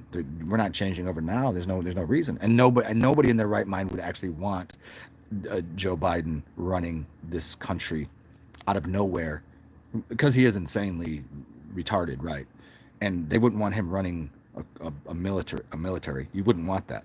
Obviously, Trump has more respect and way better at whatever it would be. Like, I would like to see them two play chess. Trump would destroy him. It's a military game, right? So if that happens, he stays in office. If the whole thing, the Supreme Court, I already told you well before what was going to happen with this whole election. Everybody already knew it. If anybody that knew anything, seen this whole thing play out. So will it actually go to the Supreme Court and he wins, which will cause a lot of chaos? So now we got civil war happening, or does it not or does just some wild shit happen and zombie apocalypse comes? I'm all for it. Maybe my adopted parents were interbreeds, perhaps. Yeah, who just sold a bunch of their stock in Amazon? What was recent? Somebody sold a bunch of stock in Amazon. Was it Bezos, or was it somebody else? Because I remember pointing this out to somebody, and that should go to tell you something about what's going to go on. Because they're already changing and shortening supply lines of goods and services. They're getting rid of small businesses, and then they're going to be the production of anything, goods and food is going down. They're going to stockpile food and then tell you there's a food shortage. It's already told you. It's going to happen. So I would just go look up all of these people that are big wig traders in stock market. Go look up what they've done since before this. Go look up where they've invested and where they've taken money out of, and you'll see exactly what's happening in society and what they already know. To say that insider trading is a fallacy. Everyone that knows anything is an inside trader. Meaning, if you know something, you know something. It's not. They're not getting wind of something. It's just an obvious thing that's going to play. It's going to play out. Here's who's buying this. Here's who's selling that, and they already know something. If they take their money out of something, I would go, oh, well, I would take my money out of that too, because they're not trying to play a losing game. They didn't get rich by not knowing what's going on. Maybe my parents were interbreeds. I don't know. One was blonde hair, blue eyes. The other one was brown hair, brown eyes. The father figure was blonde hair, blue eyes. Funny enough, he was left-handed, but went to a very Catholic school, and they smashed him on his hand and made him right-handed. But he could write left or right-handed. Pretty interesting. Engineer, sort of creative. Yeah, good handwriting. Actually, exceptional handwriting, which is very funny. Mother figure, I don't know. I don't know what her purpose was in life at all, whatsoever. She just came out of. She was just born with a bunch of brothers and sisters. That's about it. There you go. Bezos sold it. So you're learning something about what's gonna happen with the supply line of Amazon. Amazon stock's gonna drop. It has to, even though everything's going towards everything getting online. But what's happened is it's already happened where everybody's getting things online. So after Christmas, when they're going to drop the economy and bust things up, no one's going to be no one's going to have any money to. No one's going to have any money but get anything from Amazon, and also the whole system's going to be jammed up. The only place that's going to be available is the essential workers of Walmart. I bet you if you look into things, look at Walmart stock and then go back to before this happened and see who invested in Walmart. You'll see. It'll make complete sense because they already knew what was going to happen. There are certain things that were invested in that you can see. It just in hindsight is 2020. You'll see where they invested and where they took money out of it, and you'll see why it's not. It had nothing to do with them taking stock or buying stock or selling stock. It was they already knew what was going to happen in the future because they could see, they already knew. Amazon's still going to exist to a major way, but for Bezos, why would he remove all that? Unless he knows that another company is going to make way more money, and either Amazon just stays flatline or drops.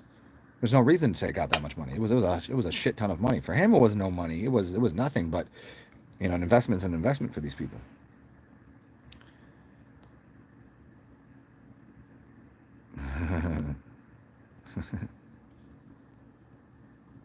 Yeah, the banks sell. Well, here's the remember Freddie Mae and Fannie Mae, Fannie Mae and Freddie Mac. Okay, Fannie Mae and Freddie Mac. Those are both black names. Let's be honest. No one's white or not ghetto that understands what Fannie Mae and Freddie Mac is. They were giving loans out for breadcrumbs. They didn't care. Why?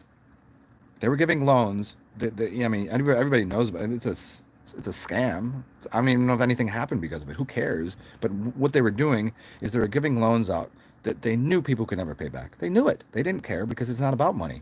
They wanted the land. They wanted the property. So all of these people got these loans. They were $300,000 loans, and they're working at fucking McDonald's or Walmart. Never going to be able to pay them back.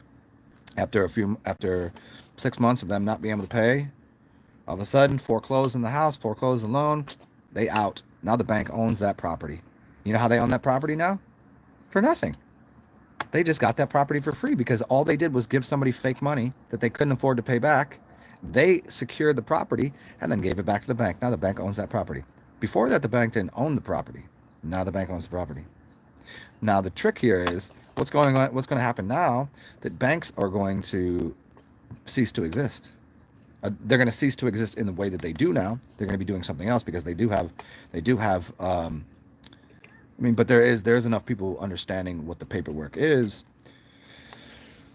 But these banks, they maintain property deeds. They own land and property. It's got taxes. You got this, that. They got the house on it. Yeah. So whose is it? That's what the Freddie Mac and Fannie Mae giving out fucking loans. That just was the purpose of it. They don't want people to, oh, we want you to own your own house. No, you don't. There was no way any of those people in any world could have paid that money back. They didn't have enough. Their debt to income ratio, their how much they made a month, could never have paid back that loan. Never. Yeah.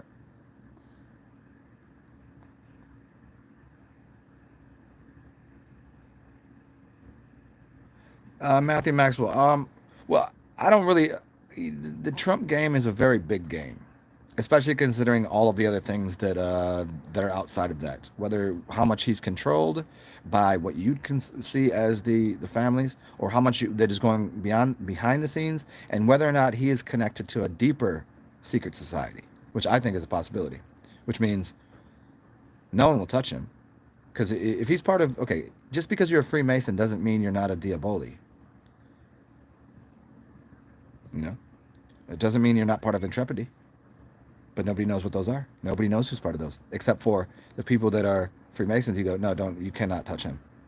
They think he's just a 33rd degree Freemason. No. If you're a 33rd degree Freemason, then maybe you're also these other things, which stand well beyond, above, and behind whatever you see as the people with the license plate said, Freemason 33rd, You see him touch, handshake with the, you're gonna, what, on the middle knuckle, the first knuckle? You're gonna claw grip him? Yeah, nobody knows about that claw grip, huh? There's other things. They get clued in. And then they just go, you cannot fuck with him, because maybe he's actually doing something for someone else. Your boss, he runs the city, right? Your boss runs the city. My boss runs the country. Well, the country boss tells city boss, this is what's happening. They're gonna fall right in line. Country boss listens to worldwide boss. Worldwide boss listens to intergalactic boss. For real, for real. How do we know? How do we know who's part of what organization? You can get the baseline of, here, these people are part of Freemasonry, Illuminati, whatever. But then you don't know about secret societies. You know about societies that keep secrets. So their society is a secret society. It's a society that keeps secrets. But then there's secret societies means you don't know they exist. Two different, it's the same words, but mean two wildly different things. Yeah.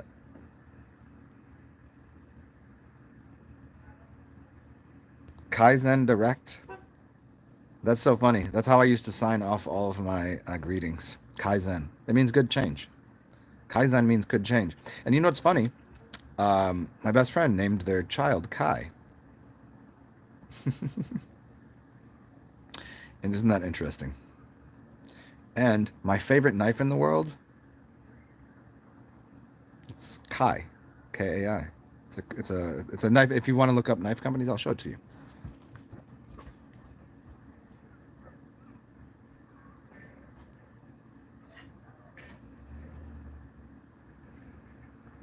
It's the only knife you need. If you're in a kitchen, check this shit out. This is it right there. See what does it say right there? Kai. Look, if you ever want a good knife, look this up. I've had this for years. This is all I need, and it's pretty slick too, because it's got this on there. Ching ching ching ching ching ching ching ching. It's a super dope knife. Perfectly balanced, weighted. It's good stuff.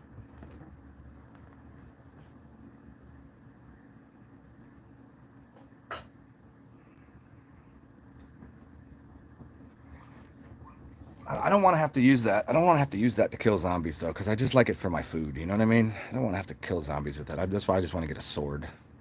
But if I got to kill zombies, I guess I do. What's up, Arcadian? What you doing?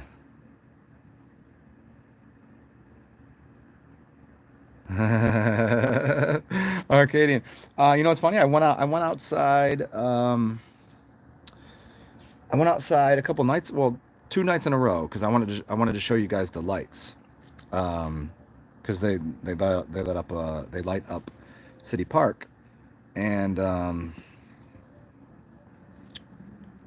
I went out so late that they'd shut. I only got through like half of it, and then they shut the lights off. Because I think they're open to like 10, because then they just shut everything off. Because usually they have the lights on for pretty much most of the night, because people be walking through the park. But now it's drive-through because, the crow video nonsense. But I hear you about the potatoes, keeping yourself on the ground. Yeah, I actually, because I was awake so much, and I've been doing a cleanse right now. The cleanse is putting a lot of mess into my body and my blood, which is making me a little tired. And I've been eating a lot more. I've been eating like yogurt and cheese and bread and oatmeal. So it's something to collect all of the garbage. And so that's putting a little bit of weight on me and keeping me grounded, give me a little more sleep, which is nice. Because I was there about 2 weeks. 2 weeks where I got probably a total of like 20 hours of sleep over 14 days. Like no joke. I was going like 3 days where I would just be awake. It wasn't like, and I didn't even experience any of it, because after about 48 hours you start to hallucinate. After about 72 you definitely hallucinate, but I wasn't hallucinating, and my brain was still functioning just like this. It just felt like it normal to me. So I was able to stay up for almost 80 hours, no sleep at all, and it didn't change anything. I was just like, man, do I really never have to sleep again? I probably could have. I probably could continue. It's like whenever you're doing a water fast, and you're like, I could just continue doing this forever. But it felt like that. But I was like, also just like, my body was just a little tired, like I was like, man, let me just get some sleep. And so I did this cleanse, and I've been eating bread and cheese and yogurt to digest the cheese, bread and oatmeal to kind of, collect all the things from my cleansing. So, but what we'll do if you guys want, because my phone is on, I just got to put some clothes on. My phone is on charge, full charge. I got to put some clothes on. You guys want to go to? You guys want to go to a? You guys want to go to a graveyard? You guys want to see a graveyard? What do you think? I was gonna do this. I was gonna do this. Oh, look at all the hair right there. Get that out there. I was gonna do this Zoom thing, but maybe I'll just do Zoom later when there's more people around. I mean, I guess there's a bunch of people here now, but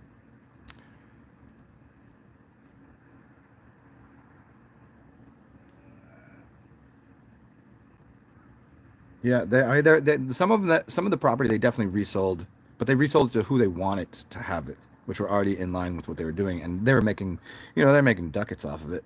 They were controlling more people, putting people more into debt. That was one of the major reasons. Put people in debt and own the property. They release secrets and convince you. Yeah, they a lot of times watch comedies, watch the shows that are supposed to be most fake. They're like, we can say it because no one's going to believe us. It's kind of like my channel, right? It's why it's not that big, and I'm goofy, right? But they go, oh, let him say whatever he wants. My channel won't get shut down anymore. It's perfect. It's perfect. They don't care. I can say anything I want because no one's going to believe me. Who's going to believe me? I drink piss. I make shows where I get drunk and I'm retarded. I talk a lot of shit. No one's going to believe me. I'm not wearing a suit and tie. I'm not doing anything special. Like I'm just some goofy dude with a beard. I don't know anything. What do I know? Yeah. So they just go, hell, let him do what he wants. I'm no threat to the government. I'm no threat to the society. I'm no threat to anything. You know. It's just I'm just some goofy dude just talking.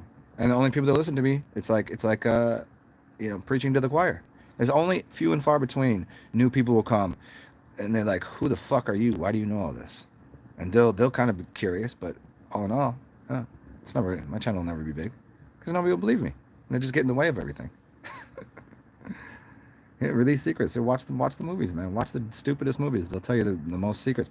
You can watch so many Hollywood movies. They'll talk about piss. They'll talk about drinking piss. They'll talk. Okay, what?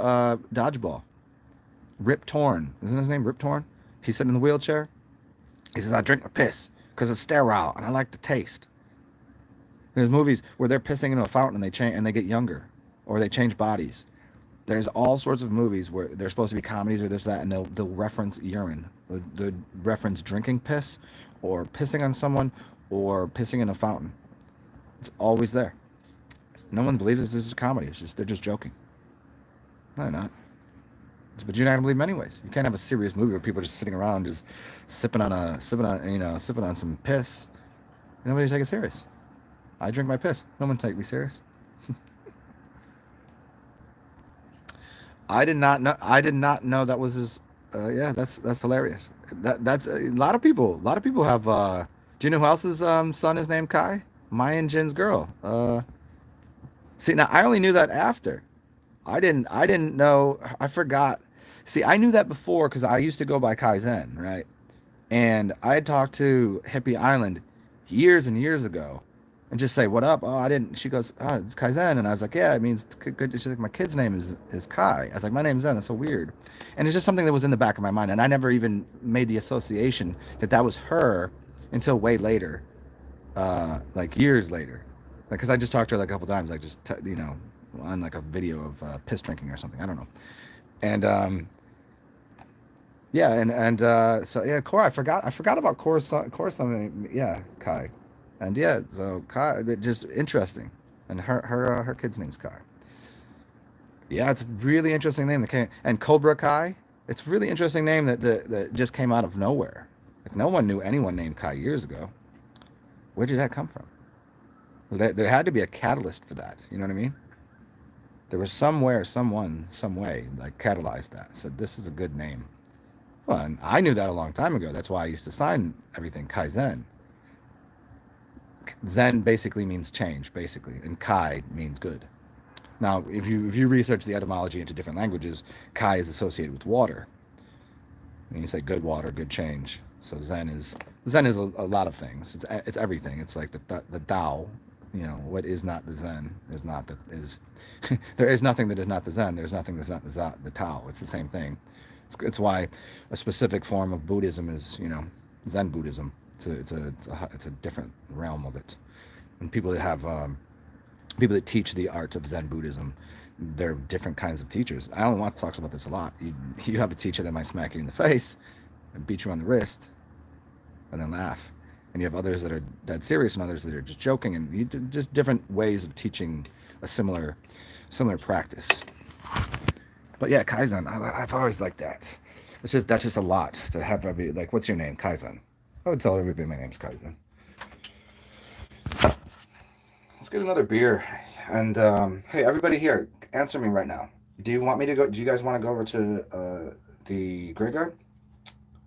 We can go tonight to the. I'll go to the graveyard for a little bit, and then tonight we'll go to the. Go look at some lights. What do you think?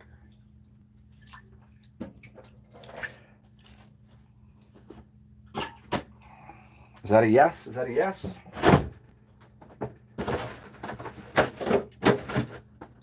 Besides, I probably need to go get beer anyways. I probably need to get some beers. Let's see. Should I change my clothes? Should we go do this? You guys want to go to the graveyard? It'd be fun. I'll change my. Yeah, and it's so funny. Robert Hammock would always call me a zoo, like a zoo. And at first I didn't know what that meant, but then I looked it up, and it's basically water shaman, kind of the knowledge of water, of what water is. And I guess he figured that out when I told him I did a long fast on water. Knowing the ways of the water. And then I looked it up, and it was very interesting. It's what is it? A.zu? Isn't that how they spell it in the originally? Lake Lawn Cemetery on Metairie. Yeah, that's too far. I don't have a car. I take the streetcar or the bus, and I usually don't take the bus, or I walk. I usually walk everywhere. I just like walking. Whenever I had a bike, it was fun, but I like walking because you get to experience more things. You kind of I'll notice the houses. I'll notice where I'm biking. You're kind of paying attention to not crashing, and what about that car? And you kind of only notice a little bit. Streetcar is fun, but a streetcar is it's the same line, so you kind of know. You kind of there. Yeah, I've seen this before. And the bus is. I don't know, they're clean here. It's not like dirty people. It's just I just don't like the bus. I don't know. It's not as fun as the streetcar. Azu kai zoo. Yeah. Yeah. Zoo.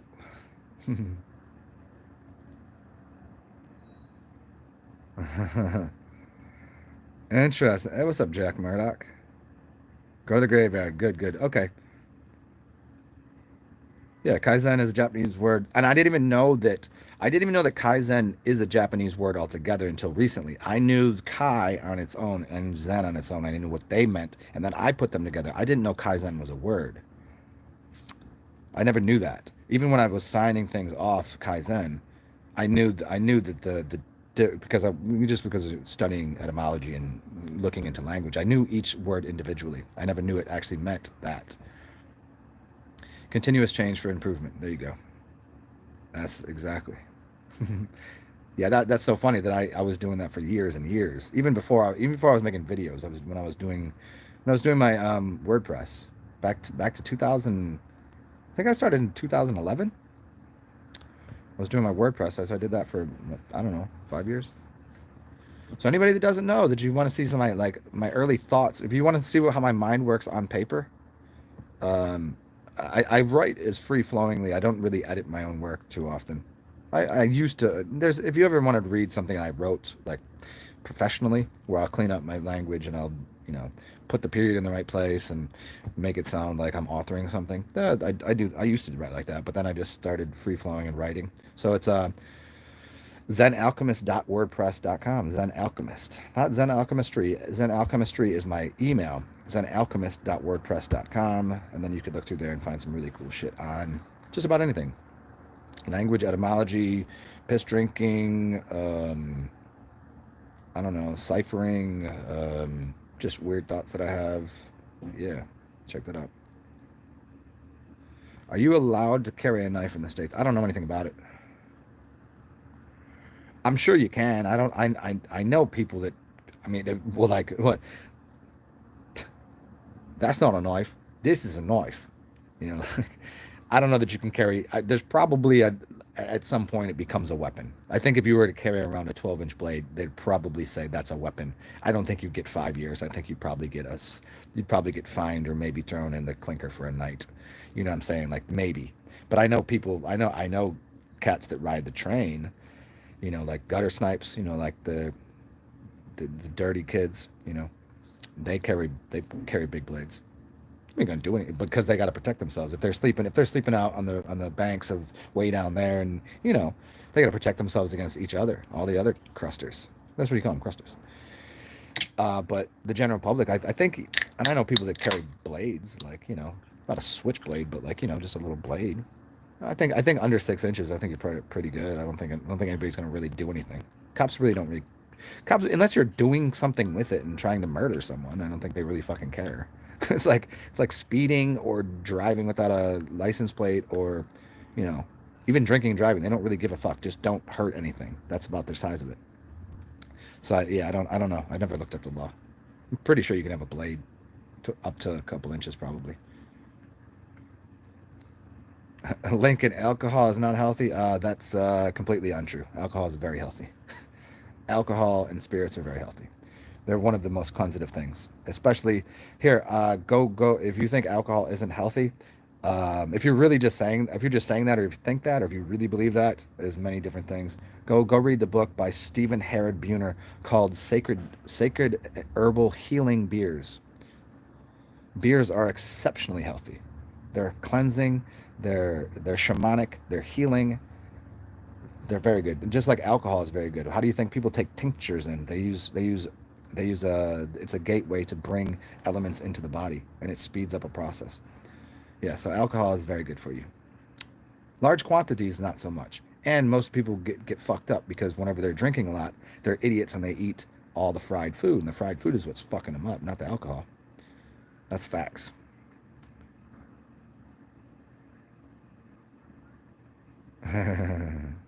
Well, Inferno, if you really knew the rules and the law, there's some you don't need to do any of that. The actual law, you would never have to pay for insurance or anything, but that would take a lot of paperwork.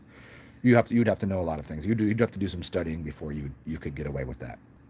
You can. It's not getting away with it. It's just like you have to. There's a just a bunch of things that you need to go in order, and it's like starting a business. It's why you could have six businesses, three of them go bankrupt. It doesn't really matter. You just close the businesses, and you got one business that's flourishing, and you're still a millionaire.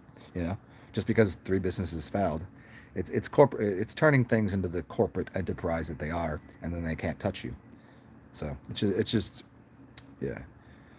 Yeah, I like to ride my bicycle. Having no car is cheaper. Yeah, sometimes it's a little bit of a bummer that you can't just get in the car and go where you want to go exactly when you want to get there.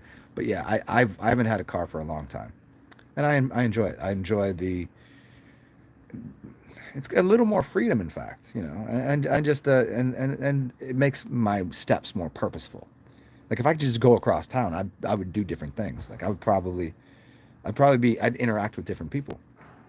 Like now it's like, is it worth walking that far? Is it worth 45-minute traveling? Where I could be like, man, I could go get laid right now. Take me 10 minutes, jump in my car, there and back. If it takes me 45 minutes to get to somebody's house, I'm like, hey, is it worth it?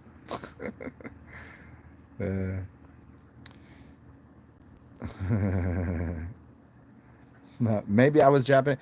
I do have some sense of, as I've said this before I put my clothes on and go to the graveyard. Mm. There's this thing when I think everyone should do this. Go listen to a bunch of different languages, and there are languages that will resonate with you, that just feel right, and that you'll be able to. Well, whether or not you know the words you're saying, you can do a certain. You know how people that they specialize and they'll learn how to do certain inflections of their voice to make them sound like British or whatever, sound like this or that. But there are certain languages you don't know what's being said, but you could kind of mimic it and say it. There's a certain number of languages that I can do that with. Russian, and Russian is very close to like the connection between those people from Russia and Chinese people, where you get in that middle, and they have actually a martial arts style that uses their two that kind of meet in the middle, and their language is kind of right in there in the middle. Yeah, there's a couple languages there that make complete sense to me. Um, Hindi makes a lot of sense to me. Um, German sounds funny to me, but I could do it. Like Deutsch, and Chinese and um, German, Chinese, whatever Russian kind of Slavic tongues make sense to me. Some African tongue makes a lot of sense to me. So yeah, let me go put some clothes on. You guys chill and hang for a second. Let me go put some gear on, and then we'll go over to the park. Yeah. And if you guys would have just got onto the Zoom thing, you could all fucking interact with each other, you know. But now you guys are stuck here in this tiny little box. I'll be back though.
All right.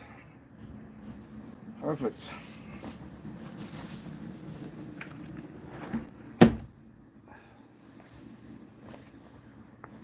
All right, let's get all geared up to go outside into the public sector. Might have to put a different hat on though. It's kind of chilly. All right.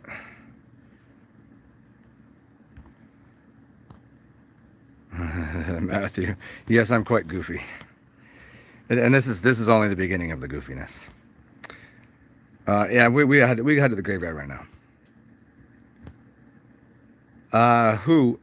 What's supposed to be shorter than the width of your palm? Maybe I'm missing someone's statement here.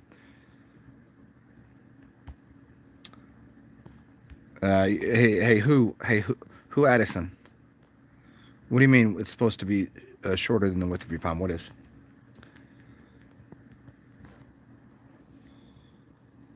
When you hear the certain music being sang too, yeah, yeah, it's speaking to some deeper seated aspect, some branch, some root of your tree. Yeah, surely it's of the same tree, but it doesn't mean you know all the languages. You couldn't possibly like. You could know everybody knows the root source code language, but then you branch off, and you might some of them might overlap, and you might get, but you know you to follow you go from that fruit into the seed, into the little twig, into the branch, into the larger branch, into that big, though that branch there, like your tree, that's that was a split off into the different languages, and the ones that make sense to you. Just because you're at the end and you know English, you still knew a bunch of other languages prior. You don't know all of them. You don't know the ones that are on the other side of the tree. Those are like, you know, certain types of dialectics, and how many languages are there, right? So, hey, Christopher Lee, if you're over here, I guess we're not going to do this right now. So I will just gonna. It doesn't matter if I leave it on. Fuck it, whatever. It doesn't really matter. Maybe people show up. Well, it doesn't. If they show up, they'll be stuck. They'll be stuck in the waiting room. There you go. Okay. Cool. All right. Let me go. I'm gonna go put some shoes on. We getting gray. We're gonna get gray and blacked out today. What do you think? What you think, y'all? Okay. So we got the grays. We got the. Oh, check it out. Check out these pants. Aren't these awesome? So should I rock these with them? Should I rock the Nikes? Or should I rock just the regular? So grays and blacks. Or do I rock these? These? These are just like a little street shoes. Or I got the basketball shoes, which are a little warmer. They both gonna look fresh with my outfit, right? I gotta impress these dead people, you know what I'm saying? What do you guys think? Is it the Nikes or is it the street shoes? Which one?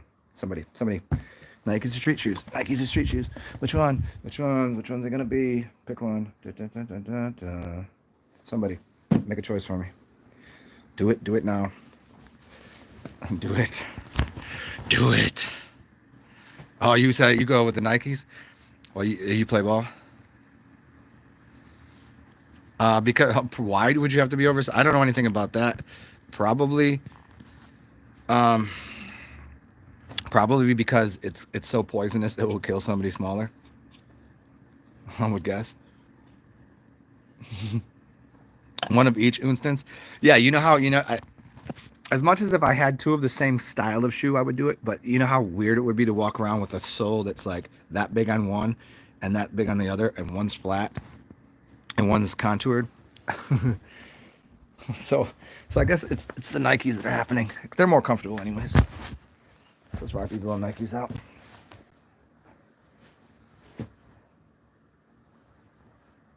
Man, see this, I got these right before.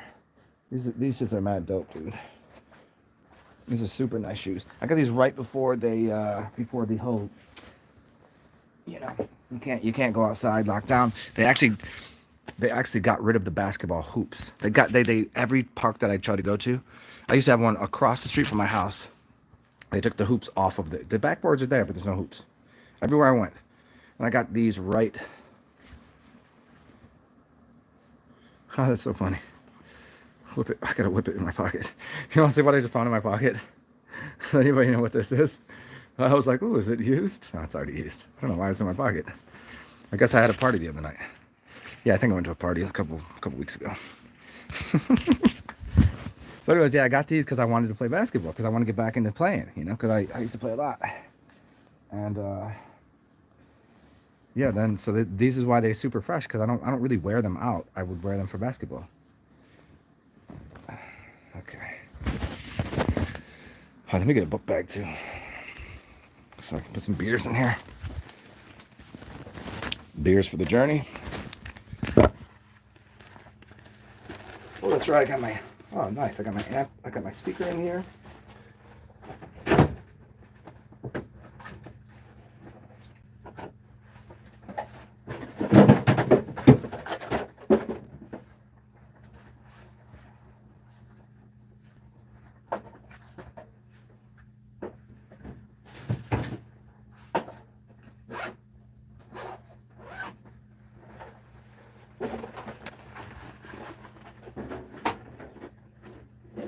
Okay. Accomplishing some tasks here.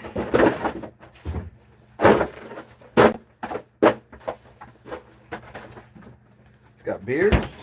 Got a couple dollars. Okay.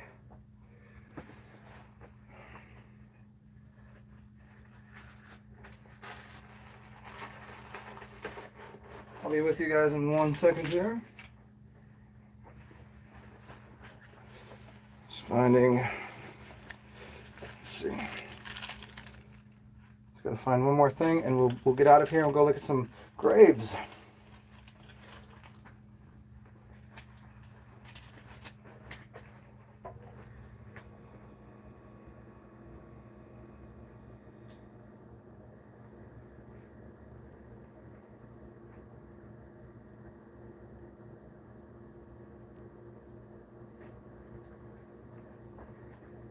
Uno momento.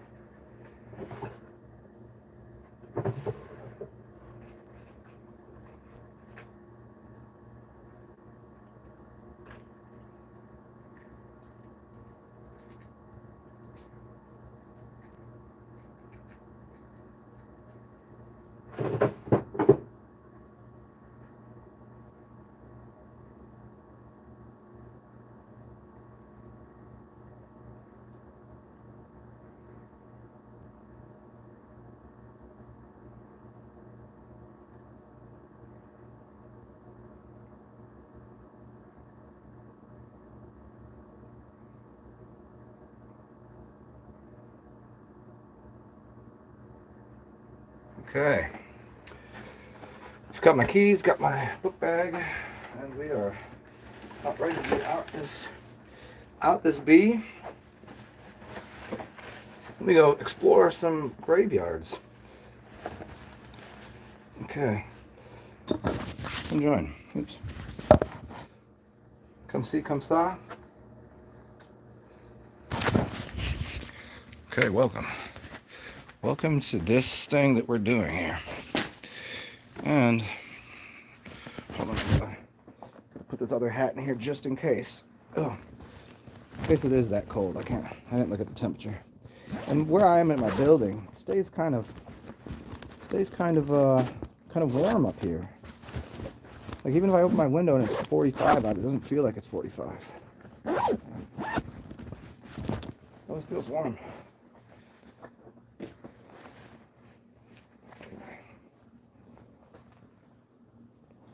Let us go explore the world.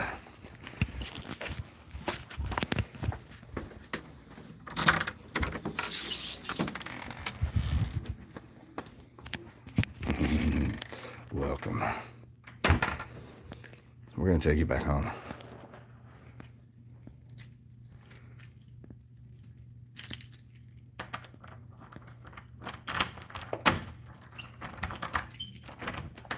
Perfect.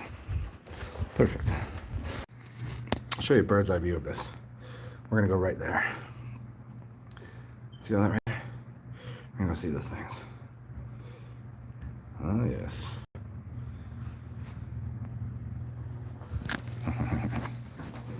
Cool.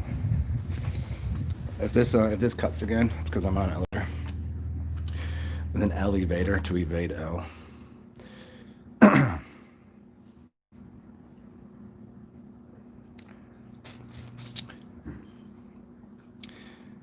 Let's go see the living ones.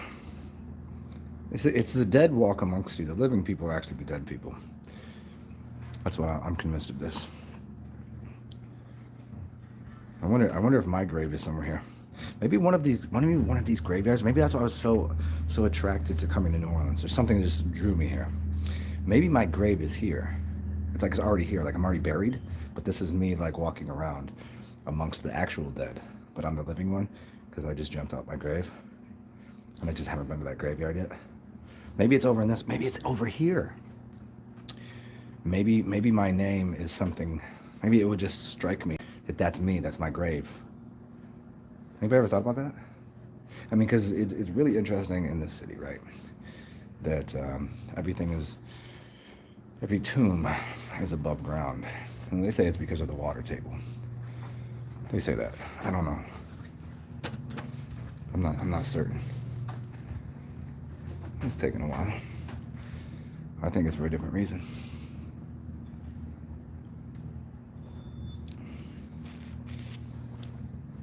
Perhaps.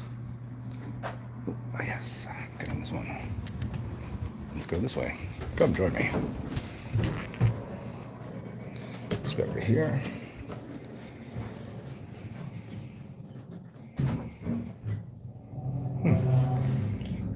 Oh, the Zulu Social Aid and Pleasure Club announces toys distributed by. Hey, anybody want to? If you got any money, give me some money. I'll go buy some gifts and we'll donate. Yeah, I don't know what I have at my house toys wise, but we'll see.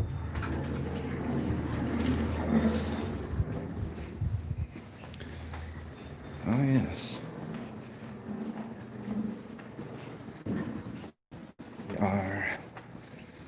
We are almost there. Let's go see some graves. So sorry, as I'm walking, it's kind of hard for me to scroll through your comments. So, well, there we go. So you're gonna have to wait a moment or two for me to get to the yard so I can sit at someone's tomb.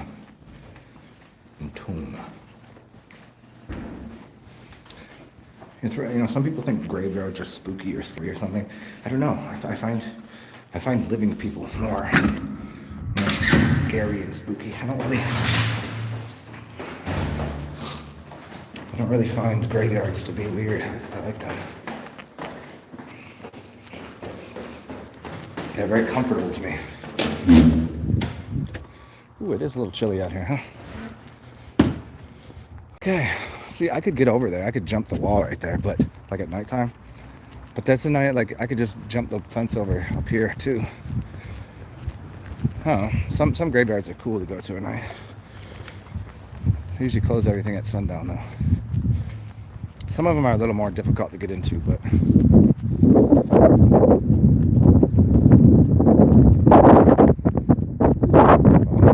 chilly. Silly chilly. That's what we gotta get. See, now I'm in an open area. We gotta get to. We gotta get to the catacombs. We gotta get to the tombs. We'll break up the wind a little bit. Come on, open this gate. Open sesame. Yes. Pop, pop, pop. See that? I just tell it to do something and it does it. It listens.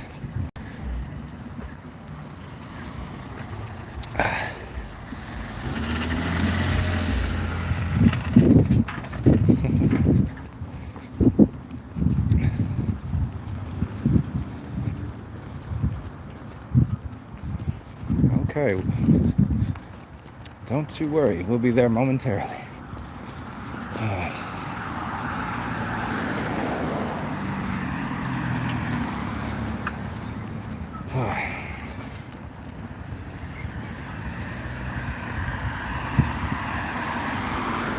Still some greenery on the trees, huh? Kind of. Wait a second here. They've closed it already? What kind of nonsense is this? I have to find a new way in? What is happening here? Why have they closed this? Only till 4:30. It's 4 o'clock. Oh my God. I guess we can't get in here. We might have to go to a different one. Here, check this out though. Show you this guy right here. He's just chilling. That is St. Thomas maybe? Oh no, it's a gift of someone. Just chilling. Well, maybe we have to go take a longer walk. Guess you guys don't get to see the graveyard right now. Damn it. Sorry, guys. I thought this was open till sundown. Apparently it's only open. Oh, wait. This is open. I can get in here. Here we go. Yes. Nice. Oh, favorite thing ever. Got a fountain to begin with. And look at these. Look at the size of these things. I don't know how long I'll be able to stay here. I'm sure they'll probably tell me I gotta leave or something. But look at these guys. This is right when you walk in. Just dip over here.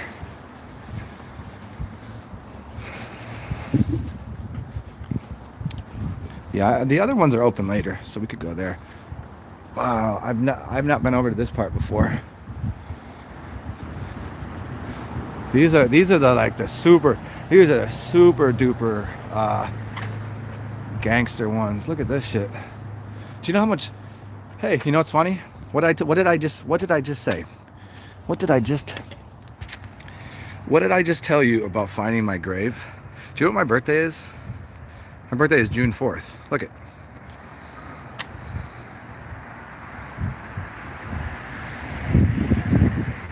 I'm telling you, my birthday is June 4th. That's kind of weird. And they just died 3 years ago. That's crazy. June. And their name is June, and they were born in June. And my middle name is William. Crazy, right? Look at this thing.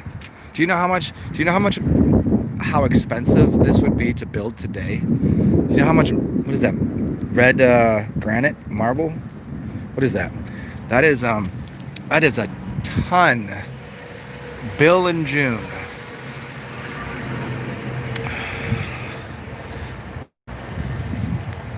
Let's see what else we got here. The Walter and a Ruth. And Ruth also died in 2000. What? Read that. Hold on a second. She lived to how many years old? Look it. Lived in 3 centuries. She lived from 1899 to 2007. That's insane. 108 years old. You know what's funny about that? 108 is the master number. It's mala beads. 108 is a huge number for things. Maybe this is my grave. I don't know. I mean, there's 2 clues. It's on my birthday. My middle name is William, and it's 108 mala beads. That's crazy. Didn't I just say this? I've never been over here before, and it's the only one that's red. It's the only one that's red. Look at the rest of them. Those are all granite. Some of them are lined with other things. Look at this shit. Lalani. Chick lived 108 years old? That's crazy. Hubert Rawling. Talk about like real deal fallen angels. Look at all of these that are up here. This is about the only one that has so many in an area. Usually you'll just find places that have crosses or just like old, like these. I mean, even these are so, there's so much material in here. These would be so expensive to build today. There's one I wanted to show you that's super big. Okay. Wow. I will do this all tomorrow for you guys so we can. That was Joseph Venta was old. He was on a 71, I guess. Huh. 28 to 2019. Ida Mimi. So she just died last year. Dude, that's crazy. She died last year. A few days from now. Ida Mimi Salas Scanlon. Louis T. Boy Wagner. He lived to a fresh 91. Yeah, everybody tells you like there was people dying. 1900s, there was nobody was living that long because everyone. No, look at this. 06 to 89, 05 to 86, 09 to 2000, 28 to 19. These people all lived in their 80s and 90s. You're telling me that people weren't supposed to live to 72? People are supposed to die in their 60s? Bullshit. Bullshit. Here you go again. 1920, they weren't getting vaccines. She lived to 79 years old. 1925 to 1914, that's 89 years old. 1887 to 1971. You're telling me these people, 1882 to 66, 66, 76, 80, 84, right? It's nonsense. It's nonsense when they tell you these people that people didn't. Oh, that one died quick, Michael. 88, 98, yeah, it's 18, probably drinking and driving or something. That probably got hit by somebody. Hit by something. 03 to 94. 91 years old. You're telling me that people that didn't get vaccines were dying early, that the advances in modern medicine? Bullshit. Bullshit. I can walk through here and find you people that are between 70 and 100 years old everywhere. Look at this thing right here. This is someone's tomb. Look at this. Look at, you can even walk inside. Look at this. This is where they are, in there. So you can go in there, you can see where everyone's tomb is in there. And see the other side? Look at this. People are buried in here. This is all of this marble. Right? And they even have this. Look at, so colors go in there, right? And there's people sleeping on the streets, right? How? Look at this thing. Look at this thing. Do you know how much money that is in today's dollar? Here, let's look over here. What do we see? 30 to 2002, 72 years old. Yeah, right. 32 to 17, what's that? 68 plus 17. 85? 84. Oh, this one's fun. See, I think this was probably added afterwards. These two, they seem to be, the red seems to be added afterwards. I don't think that's original. But you see how they put this up here? So this is if they have to put another body in. They just get rid of that because it's a family. It's a family thing. Yeah. Famiglia, the Carlo Peretti. So normally what they would do on here is have the names of Papa. I don't know why the names aren't unless they're on the side. This might be the original. It might be part of the same family, maybe not. Oh, here you go. Oh, it's on the back, that's why. Rosa Maria. Yeah, this is for this right here. But usually what they do is they have that on the front. See, like on this one here. They even gated it in here. See? Elmore. Cyperian the Four. Look at that. Look at his name, Cyperian. Elmore. What a great name. Cyperian. I gotta look that one up. You got a Captain Elmore, a Blanche, and a Donnet. It's a separate cabinet. A Dufour and a Donnet. Oh, that's a different family that married into that family, huh? The Dufours, the Donnet married into the Dufours, huh? Ooh, the Gallier. So there's a place called Gallier Hall. I wonder why they haven't fixed this. Look at this. Did somebody try to break into the tomb? That's crazy, dog. Look at this. That's just all snapped right there. Look at how thick that is. Look at how thick that marble is. Someone broke that. I think they were probably unscrewing it to put another body in, and then they snapped the whole thing. So there's a place called Gallier Hall. I'm sure it's this right here. I'm sure these are the Galliers. Look at this. And Robinson, the Galliers, and there, look at the top. But again, look at all of the, if we're talking about like real deal Elohims, like the fallen angels and shit, look at this. Look at all of them. And the fact that there's a fucking castle as a grave, as a tomb. This is, and here's a whole family, right? Like, you want to look up there? Look at the top. Here, let me show you. And we have whole things dedicated to, look at that. There you go. Take a picture. Freemason, right? Which were something completely different in the years past than they are now. You have people posing as what Freemasonry is, or even knowing what Masonry is. See, Freemasons are people that have free. They found the land and they came upon the Masonry for free. None of them are actually Masons. They don't build anything. They just got Freemasonry. That's how it works.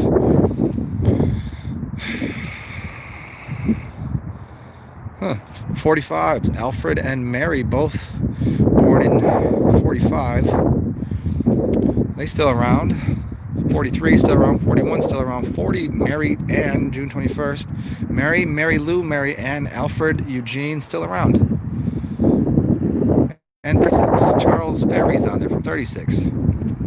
So what's that? 44 plus. Wait, no. 44. 64 plus 17. He's already 81, right? Is that right? It's so funny whenever people think they're scientists, they just come to a graveyard. You're telling me that because they didn't get vaccines in 1915 that they were supposed to die quickly? 1915 to 98. That's 83 years old. Burton Oakley died a few days after I was born. Interesting.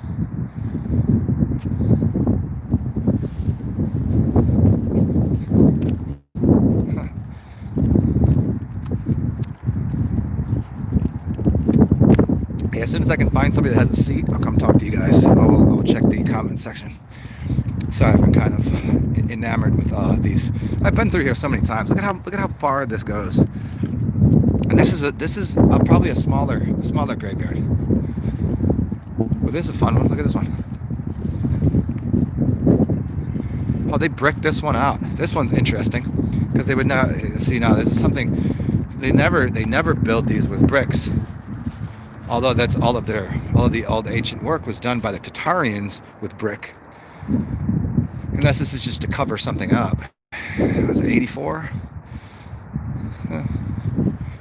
Yeah, this interesting. That it would be done with bricks. Let's see. So see how all of the angels are there, and now all of a sudden all we have is crosses. So they crossed over. I don't think Catholicism and Catholic and the cross was meaning the same thing people think it means today. I think it means something completely different. Let's see here. What do we got for it? Okay, 18 to 2011, 90 some years. I mean, come on. That's not 90. Is it 90? Okay. 20, 80. Yeah, 90, 93, right? Yep. They just died. They just die always early. That's why they only lived for a couple years. Complete, absolute nonsense. I mean, obviously, some people died during certain times, probably because of perhaps wars or other things. I mean, no doubt people die from diseases and shit, but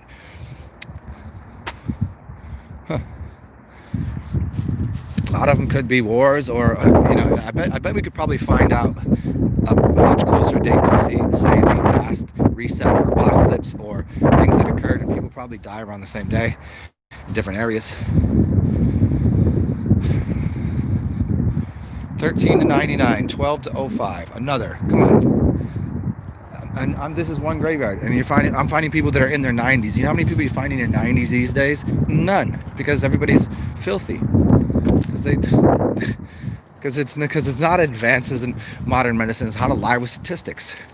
If you got rid of all the people that died at like early in age or because of some random thing that happened, rid of those, and you looked at how old people used to get, most people were probably living to the 80s or 90s before, and now they live into their 60s.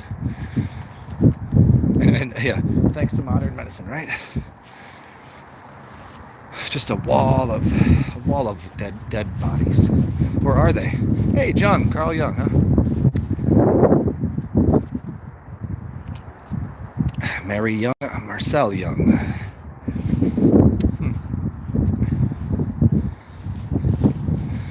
There's a couple that we could maybe walk into right now.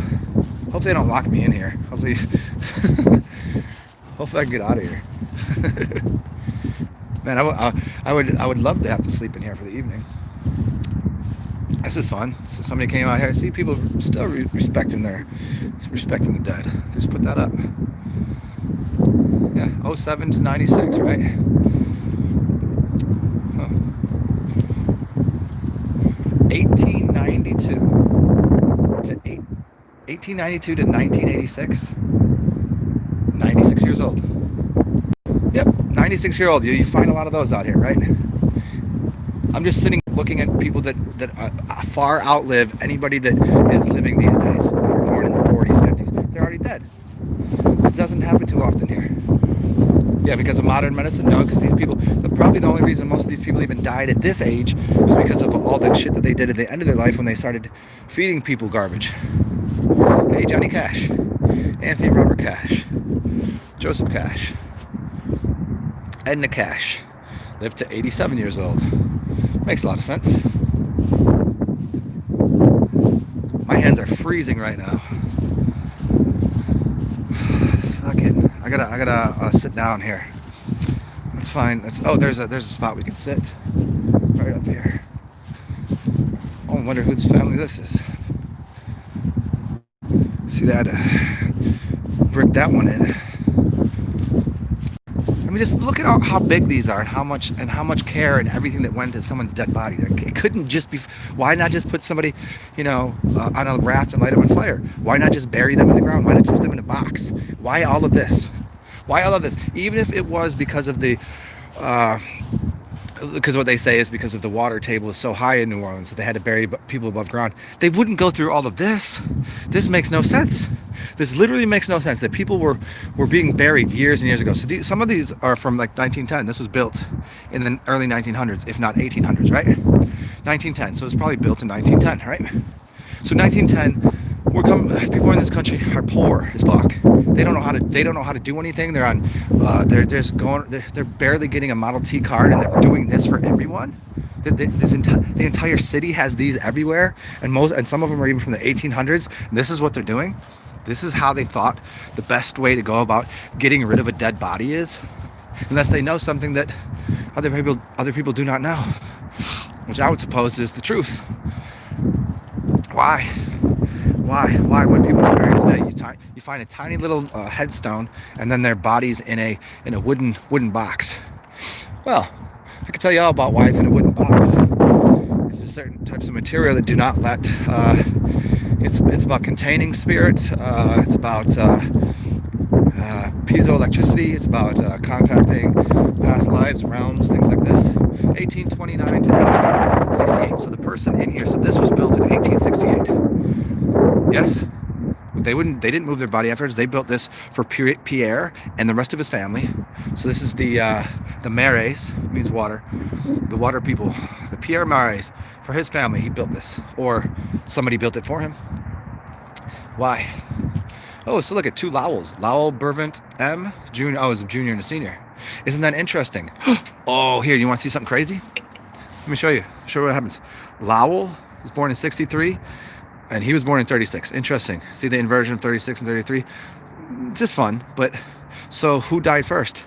Junior died in 99. So why does Senior die the next year? Because he couldn't live with it. The worst thing to ever do, the worst thing you can ever experience is having your child die before you. He watched his child die before him. His child died at 73, 83, 30, 36 years old. 36, 63, and look at 63 into 99. 999 is 666. Lived for 36 years. 36 plus 63 is 99. 1999, 666. He was born in 963, 369. Numbers 3, 6, and 9. He died at what? 36 in 2000, right? He had died the next year. He probably was trying to die in 99 too. Right? Which would have meant that it would have been 63 for him and him 36. 36 to 99, 63 and 36 to 99. Yeah, crazy shit, right? Weird shit, huh? Just mathematics. It just so happens. Just happens like that, you know. Okay, we're gonna go to one of my favorites. It's right over here. Let's see here. A little chilly here. Okay, now anybody can look this up. Look at how many cemeteries are in New Orleans. So you're looking at all of these graves. Now each one of these is for multiple people. So there's like between 6 and 10 in most of them, right? And these are everywhere. Like you got in your town, you got a couple of graveyards, right? And little plot, they're buried underground, and there's like a cross or a statue there, like a headpiece like that.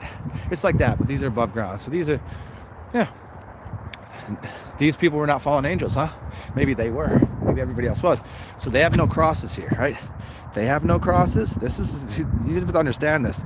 There's a cross there. See? Cross right there. Crosses everywhere. See? Crosses. No crosses. Why? They still got buried in like this. There's plenty of people that didn't get buried like this. Plenty of people. But why these people? Why no crosses? Why crosses? Wasn't just about money. Oh, there's a cross there. At rest. Here, this is one of my favorites right here. Here you go. I'll show you this building from over here. So again, look at all the, and here we go. This is not someone's house, but it is someone's house actually. Look at this. You'd think this is just a church for something. No, it's literally Hellenic Orthodox community. And then we come over here and boom, look at this. 4, 8, 12, 16, 32. And we have a triangle with 3, 3, 3, and it's a O. Do you know those symbols? What's the middle one? It's Greek, right? Here you go.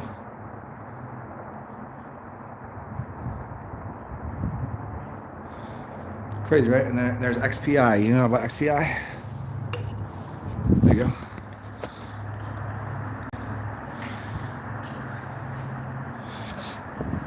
XPI. There you go. Oop. Oh, come on. Oh, my fingers are kind of cold, so I can't even. Okay.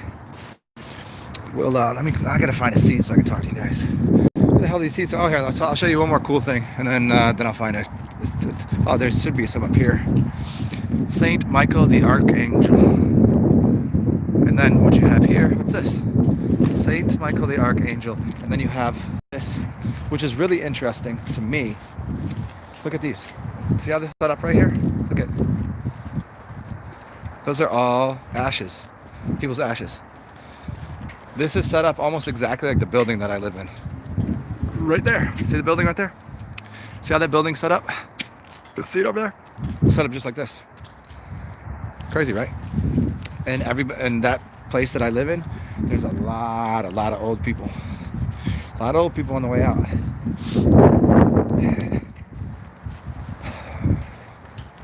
It's set up almost exactly like that building. Crazy, right? Just weird little idiosyncrasies that I notice. Oh yes, here we go. There's a seat right there. And right next to, look at this. Look at this. How exciting. I tell you, I don't know. Graveyards make me feel so welcome and calm. It's like, you can come in here, smoke weed with people, and drink with them. They don't judge you. It's great. It's a great way to be. Judgment-free zone, huh? Here you go. Look at this guy. Look at this guy. It's a Society of Italiana di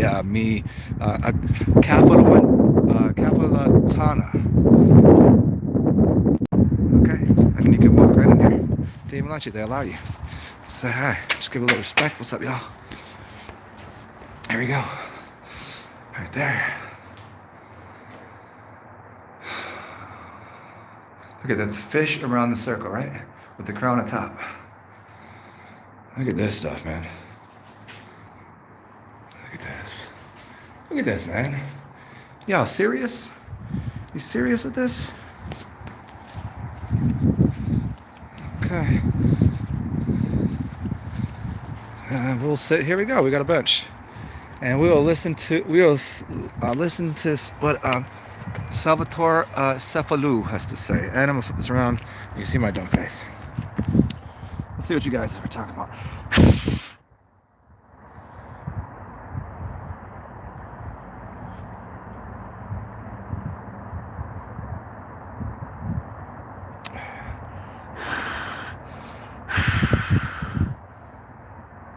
I wonder how many piss drinkers are on the planet now. Yeah, I've always been curious about the amount of people that are piss drinkers and the amount of people that have fasted at any long period of time on water.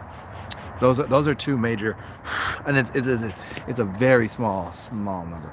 I mean, you go to like India, and certain sects and certain areas of India, that's part of their general culture. Indian, then Asian culture. But it's all older school stuff, and it'll be handed down. Filipino is another culture. You watch boxers, or MMA fighters, or Native Americans. Chad Johnson, Ocho Cinco, played football. He talks about it on camera. I don't think he talks about drinking piss, but I know he puts piss on his injuries. Even people on his team, he tells people to piss. He's like, if you can piss for the man, you can piss in a bucket for me. He has people on the team piss in a bucket. And if he has an ankle injury, he puts it in it, whatever he hurts. And he's like, my grandma taught me this. He's like, go look at my career. I've never missed a game. Yeah, people that drank their piss and people that fast on water, this is a very small number. I think that's one aspect of transmuting.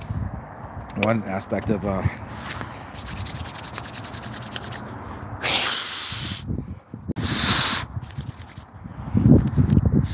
so interesting. Coming from a cold climate, and I really hate the cold. When I lived there, I didn't mind it. It's fun. It's fun to go outside and play in the snow. It's just, but it's a whole thing. So you got to put all the clothes on, you got to put the gear on, and then then you come inside and you're kind of wet and you gotta unthaw. So let me try not to get trapped in here because I don't want to have to like break out of a cemetery, but because I know it said it closes in a little bit. I think there's got to be someone here to let me out. I'm like, can I get out? Fuck out of here. I mean, I know how I would get out of here. There's plenty of places, but I think I could probably walk through this back room over here. Yeah, I think there is a way out. Let me show you the way out. If you ever get trapped in a graveyard, well, let's see. What is that? I've never seen this over here, guys. Check this out. Let me look at surround view. Check it out. So look at this giant mausoleum over here. St. Louis Mausoleum. Look how big this is. I've never been over here. I didn't see this one. See that? It looks like an apartment complex. It's an apartment complex for dead bodies. Look at that thing. All the way over there. It's huge. Yeah, crazy, right? Okay, let me show you the way out of here because I'm pretty sure they locked the gates already. You guys might get to watch me hang out in a graveyard for the night and freeze my ass off. I'll have to sleep with the dead people. It'll be fun. Because it's definitely past 4:30, and it didn't say on the gate that I walked into, but it did say on the other one. But hey, I didn't see it. Let's see what's next here. Oh, you know what's right here? Right there behind us. Let me show you. There is, I've never been there, and maybe I could go there today. Maybe you guys want to join me. There's a there's a German, what do you call it? Like a Rotary Club. It's like where all the Germans go and drink beers. It's only open a few days. It's not open Monday, Tuesday. It's only open a little bit on other days. You know what I mean? It's just like a bar, and people, you got to be part of the. I guess you got to be German to be in there. Good thing I'm German, I think. At least they'll think I am. Oh, it's right over here. Let's just dip through here. Dip, ja. So right there, see right there? It's like a German, a get together. If you're Deutsch. And what would be awesome is because I love sauerkraut and bratwurst. That's why I know I got a little German in me. So I'll probably go get dinner over there or something. So anyways, how to get out of here? I think I gotta walk way down there to do it. I'm gonna go back to the front, see if I can just get out in a normal way. Hey, John Mayer. I may have to go inside for a second because my hands are frozen, and then we can come back out. Walking around with a beer in hand while it's cold is nice because you maintain the cold of the beer, because normally in the summertime here it's like 100 degrees out or whatever, and so getting cheap beers is the way to go because you're never going to finish it before it's warm. Look at 03 to 96, another 93-year-old. Yeah, 1912 to 2011, 1904. Here, good. Just to show you. 1904 to 2000, 98 years old. 1912 to 2011, 99 years old. 04 to 99. How many years? See, stop it.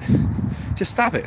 These people, they just lie. All they do is lie about everything. I'm just looking at evidence right here that says that people were living like now, even though they had to deal with the tail end of this lunacy of the poison makers, poisoning people with the food and everything else, they still live into their 90s because they didn't get vaccines, because they lived a good life, because they were probably working on a farm, because they were probably doing what was natural, just living to 90s, into their 90s. You rarely see that these days, and I bet these people that were in their 90s were not looking all crusty, decrepit, and decayed. You know what I mean? Oh, the front's still open. Nice. So I can't get out of here. I guess they knew I'm in. They kept it open a little later today.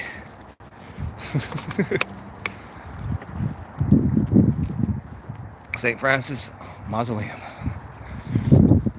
Yeah, man. So this is one of the awesome graveyards. It's right here behind my house. I visit this occasionally. The other ones have then it's usually not that we don't get wide open spaces like this to drive your car down. This is kind of kept up a little different. The other ones have a much more wide and varied type of graveyard of graves, of tombs. You know what I mean? These are all pretty standard practice. They're all pretty clean. They're all pretty much similar. It's like a row, like row homes. They're all about the same size. All pretty similar. Look at it. Same style, same everything. Cross on top, same style. It's like a row home. What's going on there? What is happening? Very confusing to me. Let me just dip over here real quick. Let's see. So now we're on the grassy path. The grassy now. Oh, this one's fun. Look at this guy. See, now he's a little different, huh? He looks draconian, huh? Look at the extra towers there. It's a Toussaint. So French, right? Toussaint is French. And a Ratelet. It's a Ratelet? Yeah, that's French. 1880 to 55. That's 55, 75. Still older. Yeah. So these are interesting. See, these are a little. See, the row home style of these things is so interesting to me. And then you just get that one that's popping off right there. That's huge. That's like the big family. That's like the big. You know that in your block you got that big family, that big house. That's them right there. There's probably all these dead people like, yeah, that's the big family. They own the graveyard. Go watch the movie. Go watch the show called The Originals. Most of it's filmed in Atlanta, but don't tell anybody that. But it's about New Orleans. It's supposedly New Orleans, and it's vampires and witches, magicians,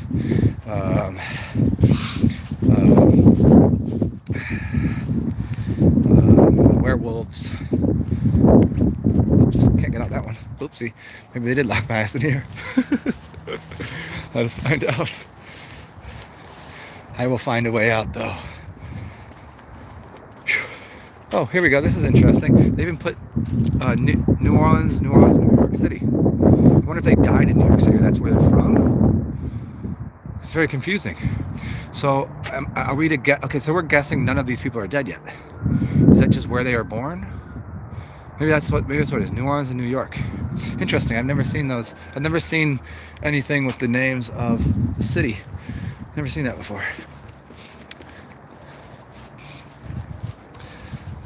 1918 to 2010.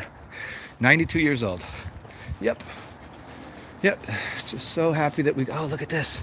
You can look right in here. Look in there. All right, check it out. It's growing like plants and stuff in there.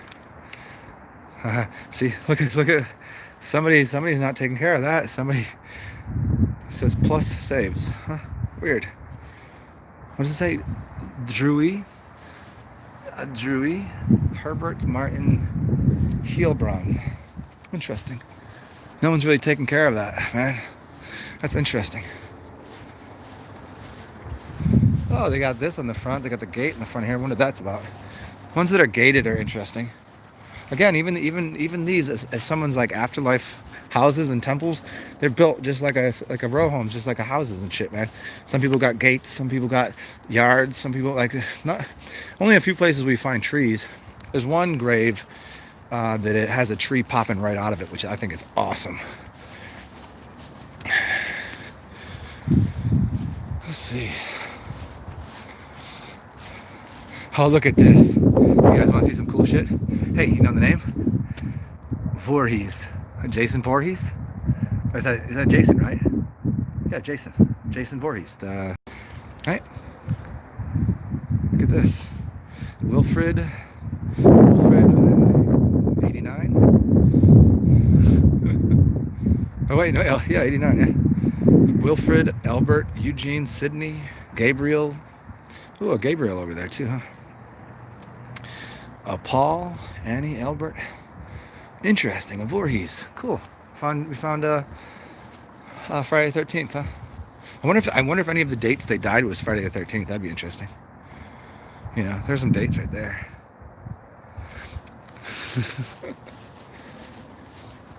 Oh, here you go. You can actually get in there, but somebody knocked that. Oh, look at this. Somebody knocked that off of there. That's a lot of weight right there to move. Somebody ran into it or something? Huh.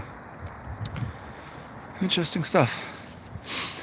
If it wasn't so cold, if I had some gloves, I would definitely go to some other graveyards with you guys right now, but my hands are frozen. Maybe I can go to maybe if I go to the store right now and get some beers, they'll have gloves there. Maybe, we'll see. Oh, look at this. We got these over here, so somebody you just chill out and sit here.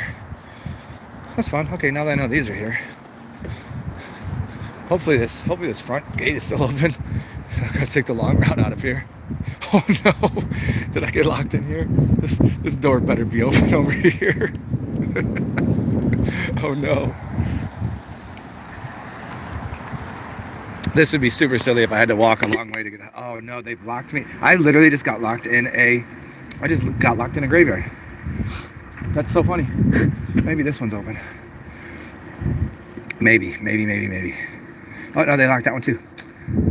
We locked in a graveyard, son. Yo, word is bond. I'm locked in a graveyard right now. I mean, I can escape. I mean, it's not going to be too difficult to escape this graveyard, but it is quite funny, isn't it? What is anybody going to do here? You know, what? There's nobody in that front office either. They straight dipped. They straight dipped on this. I guess we're gonna take the long route now. Hopefully the back door is open. I'm gonna have to be climbing on people's graves and shit to get out of here.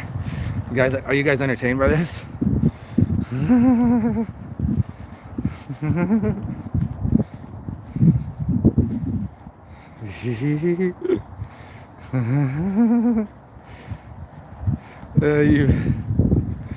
yeah, I might as well do summoning spells. I could. Who the hell works in the front office? Oh, I guess somebody just to open and close the gate, like caretakers for this thing. I knew I should have went to the back gate. There's a way to get out of here, but I don't know. Those doors might. I think you can get out of that. I think it's one of those like you push and it's from the inside. You can get out from the outside. You can't get back in. Some people ain't sneaking up in here. Fucking funny. I think it takes me to the other side of my building actually. Let me go get some. Man, it's got to be cold today too. If it wasn't for the fact that I'm actually somewhat I don't know, agile, I guess. People could get stuck in here if you were older and weren't very mobile, or if you're a little overweight, you couldn't get out of here. You'd be stuck. There's a bunch of ways to get out of here, but I'm not going to jump over a fence that has the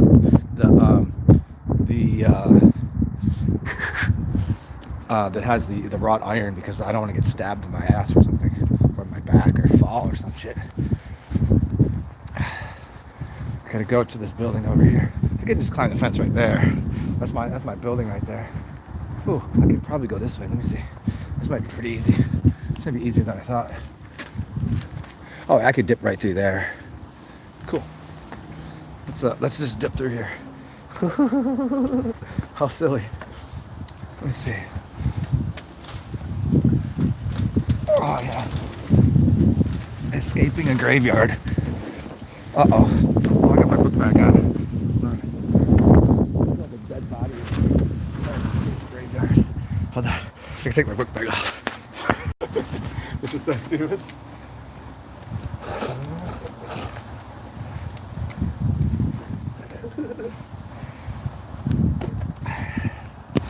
This is a fun little game, huh, guys? Zen escaping a graveyard. Can't hold me down. Can't kill me. See, like right here? That fucker will get stuck. Yeah, okay. Hey, and back at my building. Start right at the beginning. We're back. Whew. Well, now I know there's an easy way to get in and out of there. So there goes. Okay, so I'm gonna dip back to my apartment. Let me get some warmth in me real quick. Get my hands all get warmed up, and then we'll take a trip to the store. I was gonna do that now, but the fact that I had to escape. Look at that, escaping death. It was sure death for anyone else. That was really tight fit right there. If you had like a belly and you were like no, you wouldn't have got out of there. You would have to climb a very rickety fence.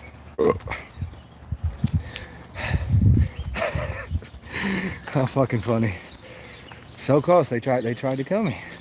They've been trying to kill me my whole life. I can't do it though. They should have figured that out by now. You can hit me by a car. You can hit me with a car going 40 and it doesn't really do anything to me. You should have learned.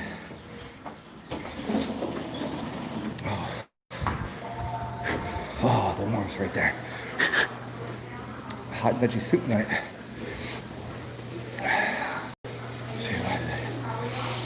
Oh, it's fried chicken too.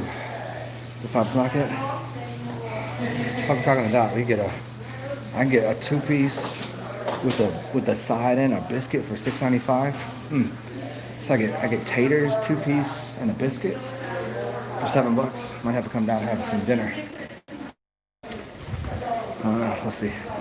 Kind of on a drinky thing right now. But the fried chicken is pretty dope there. You really can't go 2-piece, a side and a biscuit. The biscuits are dope there too. They do really good cornbread. If they got cornbread, I'd upgrade from the biscuit to the cornbread. They do badass cornbread.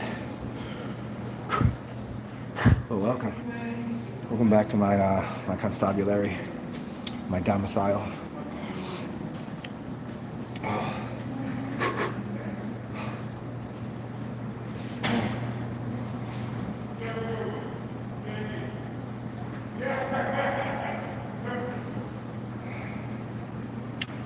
Guess we're gonna wait for a second. I'll go upstairs and we'll connect again and see if you guys want to go on a journey to find the lights across the street, or if I should get some gloves. I gotta go to the store. I don't really need to, but I don't feel like drinking vodka later. I don't have that many beers, so.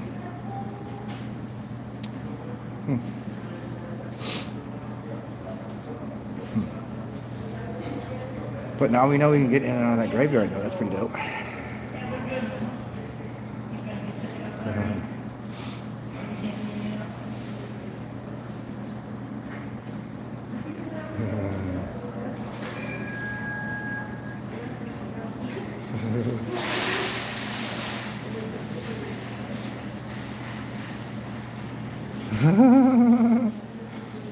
Divine, that's hilarious.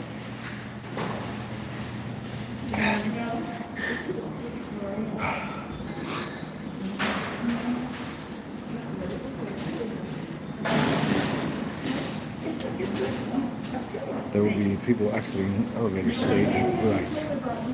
Perfect.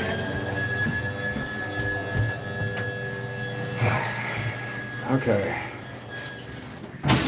Yeah, that one's pretty rad. The other ones that I could go to, I can't go to them right now because the lights are going. You know, I could sneak into those too, I'm sure. But I'll do it tomorrow. I'll go to the ones that are better than that. That one I like just because of its proximity, and it's clean. It's nice. Places to sit and shit. The other ones, not too many places that have like seats in front of it, and it's a little more squished in. But the graves are wildly different. Each one of them. You'll find some that are super big. You'll find some that are like messes, and yeah, it's a different kind of neighborhood. This is very like rectilinear, row for row, and kind of yeah.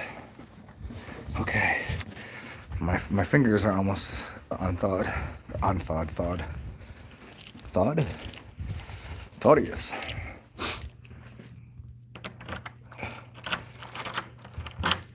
Okay, cool.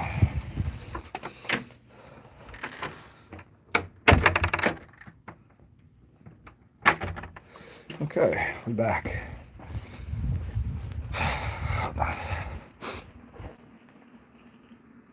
Let me turn some lights on here. Let's get this all. I'll be right back with you, and give me 2 moments, y'all.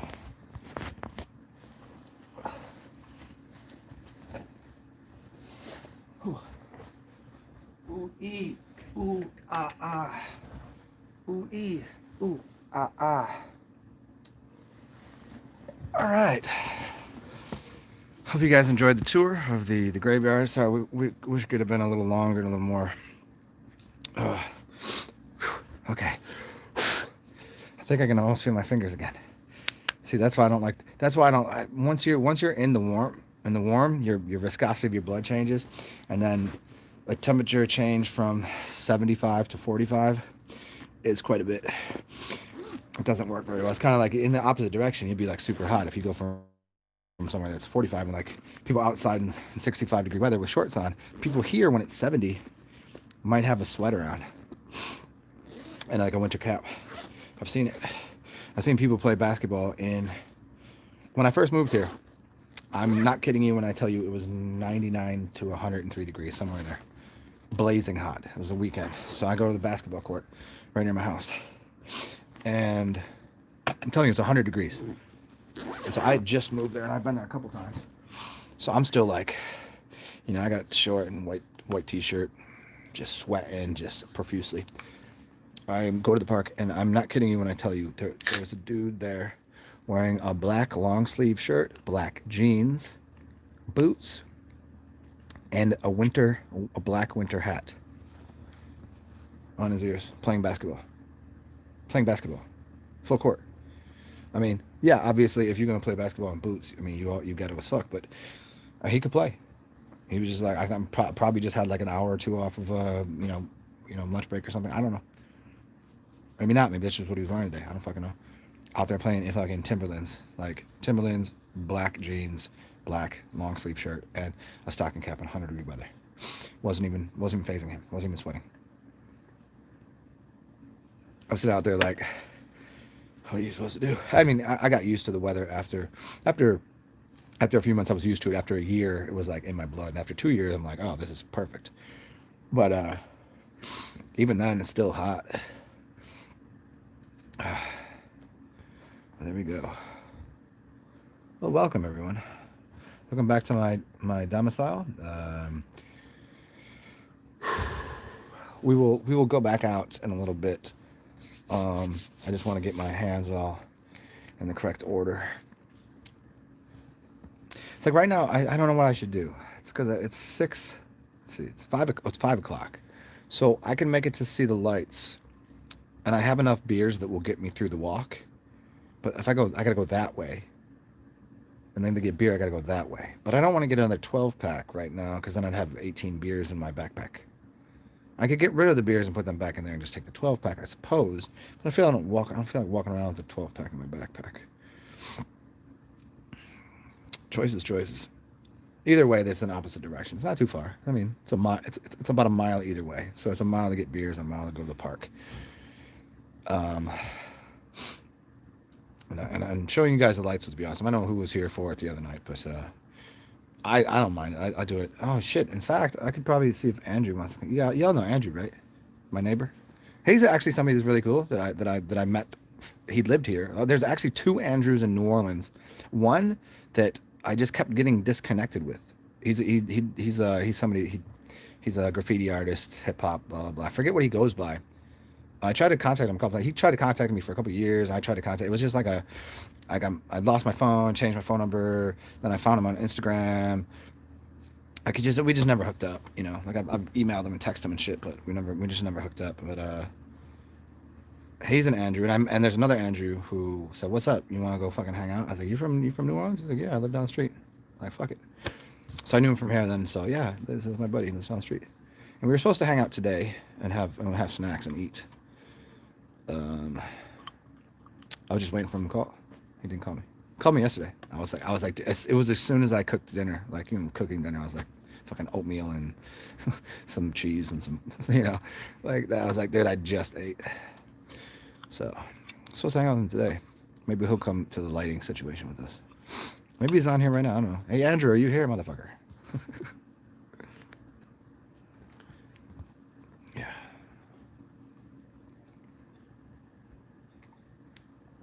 Yeah. Warmth, man. Yes. Cold, man. Cold is no good.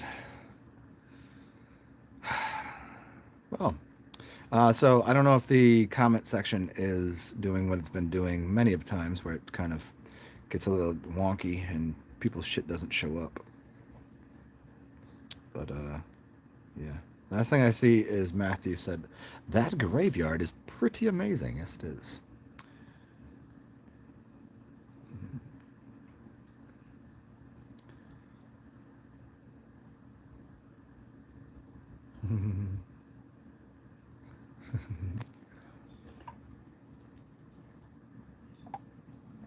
Well, here's what we could do. I could turn this over to Zoom for a little bit.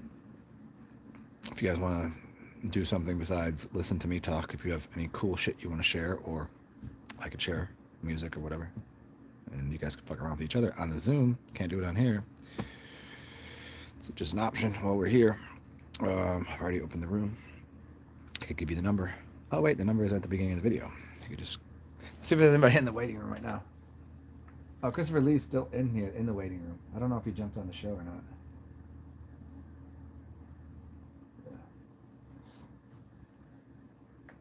Yeah, just probably run in the back. That's what I told most people. Just like put it on in the background. That way, when I go to that, I don't mind doing simulcast from here and there, but it's I do in the sense that I have to pay attention to what I'm talking about a little more. And there's like if I play music, I can't forget that I'm on here because I don't want to get like copyright struck on here. Peace out, Divine.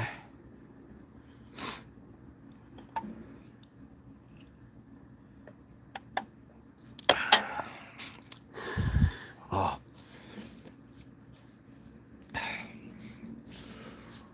Oh, there, that's nice.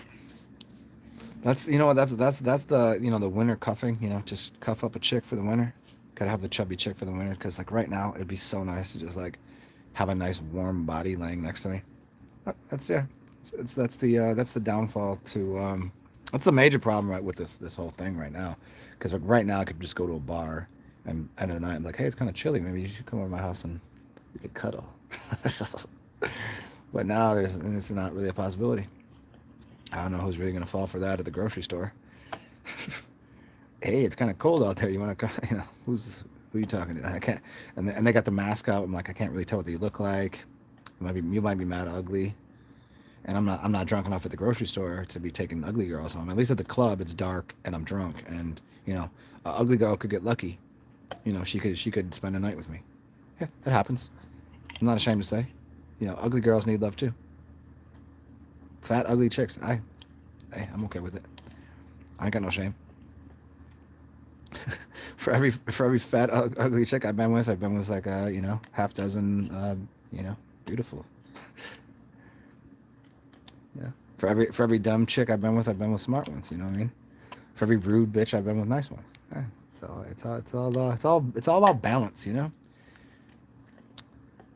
about balance. But right now there is no balance because there's nothing to do. I don't know where I would go to scoop something. Maybe I just haven't been paying attention to the news. But maybe bars are open right now. I don't know. Because I know it was recently. It was like, unless you have a restaurant, the bar can't be open. I mean, you can have the bar open, but now restaurants you can only eat outside. I don't know. Here, I think indoor is still allowed. I know that in Cali it's not. In New York it's not. Maybe some places. I thought it was like 25%. I don't know. I just don't. I think it was 25% capacity. But I like to sit at a bar. I'm a bar fly. You know what I mean? Like if I go to even if I go to a restaurant that has a bar, like I don't want to eat at the table with whoever I'm with. It's boring. Like I know you. I didn't come here just to talk to you. I came here to interact with everything. So you sit at the bar and you eat there. That's kind of my move. The Rotary Club is a naval club. Yeah. Hey, are you talking about the place I'm talking about next door? I mean, it's open to the public. Like I could walk over there right now. You don't have to be part of it. It's like it's on, it's on the. I can look it up on the Yelp or whatever. You can walk in there and have snacks and beers. I never have, but I know it exists. Or I could get a 2-piece side and a biscuit. I get a three. I would just spend an extra buck and get a 3-piece. Always get that dark meat though.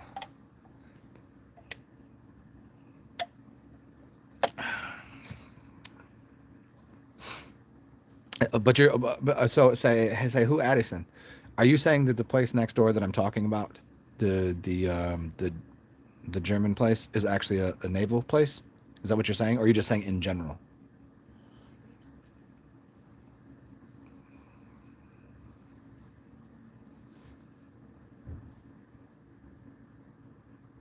I mean, I've walked by there and I see the Germans sitting outside, drinking out their steins. I don't know. Actually, I don't remember. I was mad toe up. I was going to a party with somebody, and we had to walk that way. We didn't know where the party was, but it was outside, and we had to find it. It was next to the train tracks and shit. I was like outdoor, just bumping music next to the trains. It was hilarious. It was so gutter punk. Um, yeah, I don't remember that entire night completely. It got pretty hazy, pretty messy. Um, but yeah, I walked back. I passed it. They could have been drinking out Steins. I used to have a collection of Steins. Like really fancy ones. Some bars you go to and you can hang your mug up. Well, the mug, the beer stein with the top on it. I didn't have any. I had one that had the top thingy on it that you open and close. But the rest of them were just really cool Steins, like just big, cool art on the outside, and that's what you drank out of. I used to have a collection of those. And I've had lots of cool things, and I always give them away, or they break, or whatever. Yeah, it's just one little thing. You can't keep anything. And as much as some of the things that I've gotten rid of or lost, or I give it away. And sometimes I'm like very upset with myself for doing it, but then it also, in the other sense, it makes me just go back to that nothing is permanent, kind of like whenever the monks, they'll take all the sand and they'll make this the mandala, and they make this big beautiful thing out of sand. And as soon as they're done, they'll look at each other, and then somebody will just sweep it away. Spend all hours just in focus of singular momentary meditation and make this most beautiful thing that you've ever seen in your life, and then just sweep it away, and then do another one. And that's how I kind of like some of the coolest shit I've gotten, the gifted or whatever, I give away. And I'm like, why did I give that away? It's so cool. I love rocking that. Everybody loves to see that on me. But I gave it to somebody that was like, that was fucking awesome. I'm like, you want it? They're like, no. I'm like, yeah, you can have it. And I think that's why I might be a little bit Asian, because that's part of their culture. If somebody compliments something you have, you give it to them. It's just what you do. I don't know. It just, you know. But sometimes, because, you know why? Sometimes because I usually get something better in return. So if I could keep that thing, you can, it's kind of like, remember that, that game show? Which one was it?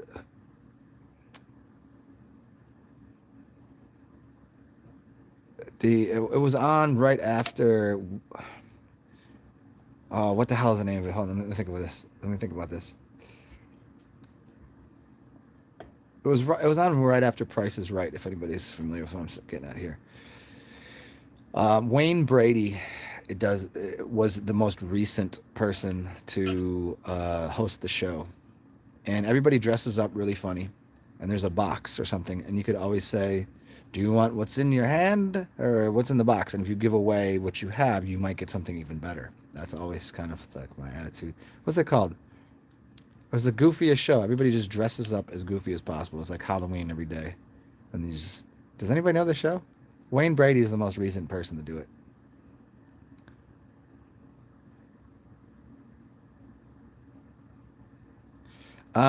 Who Edison? They do meetings and give out scholarships and do charity work. The place that I'm talking about next door, that can't be true because it's open to the public. I'm 99% certain of that. It's because it gives you hours of the day, and it has a bar, and it has a menu. Like, you can go there. It's not just for regular meetings. I know what a Rotary Club is. They might have Rotary Club within there, but it in and of itself is a bar and restaurant. That's what I was getting at. That's what I was saying is I know what a Rotary Club is. I didn't know if that specifically was like the, I'm pretty sure it's just a German something club. They could do Rotary things there. You know what I'm saying? Okay. Yeah. Yeah, a Rotary Club sign is a naval wheel. Yeah. Okay, I hear what you're saying. Yeah. That's yeah. Yeah. So there's a bunch of seamen. I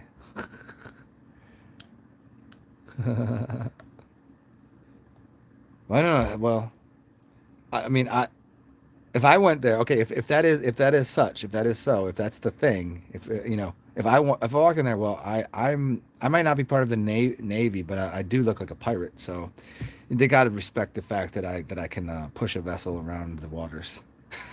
They gotta let me in. I seen you have good bratwurst. I seen you have good beer. I seen you have some good strong German beer. The German beer. The Scheiße. Oh. Yes.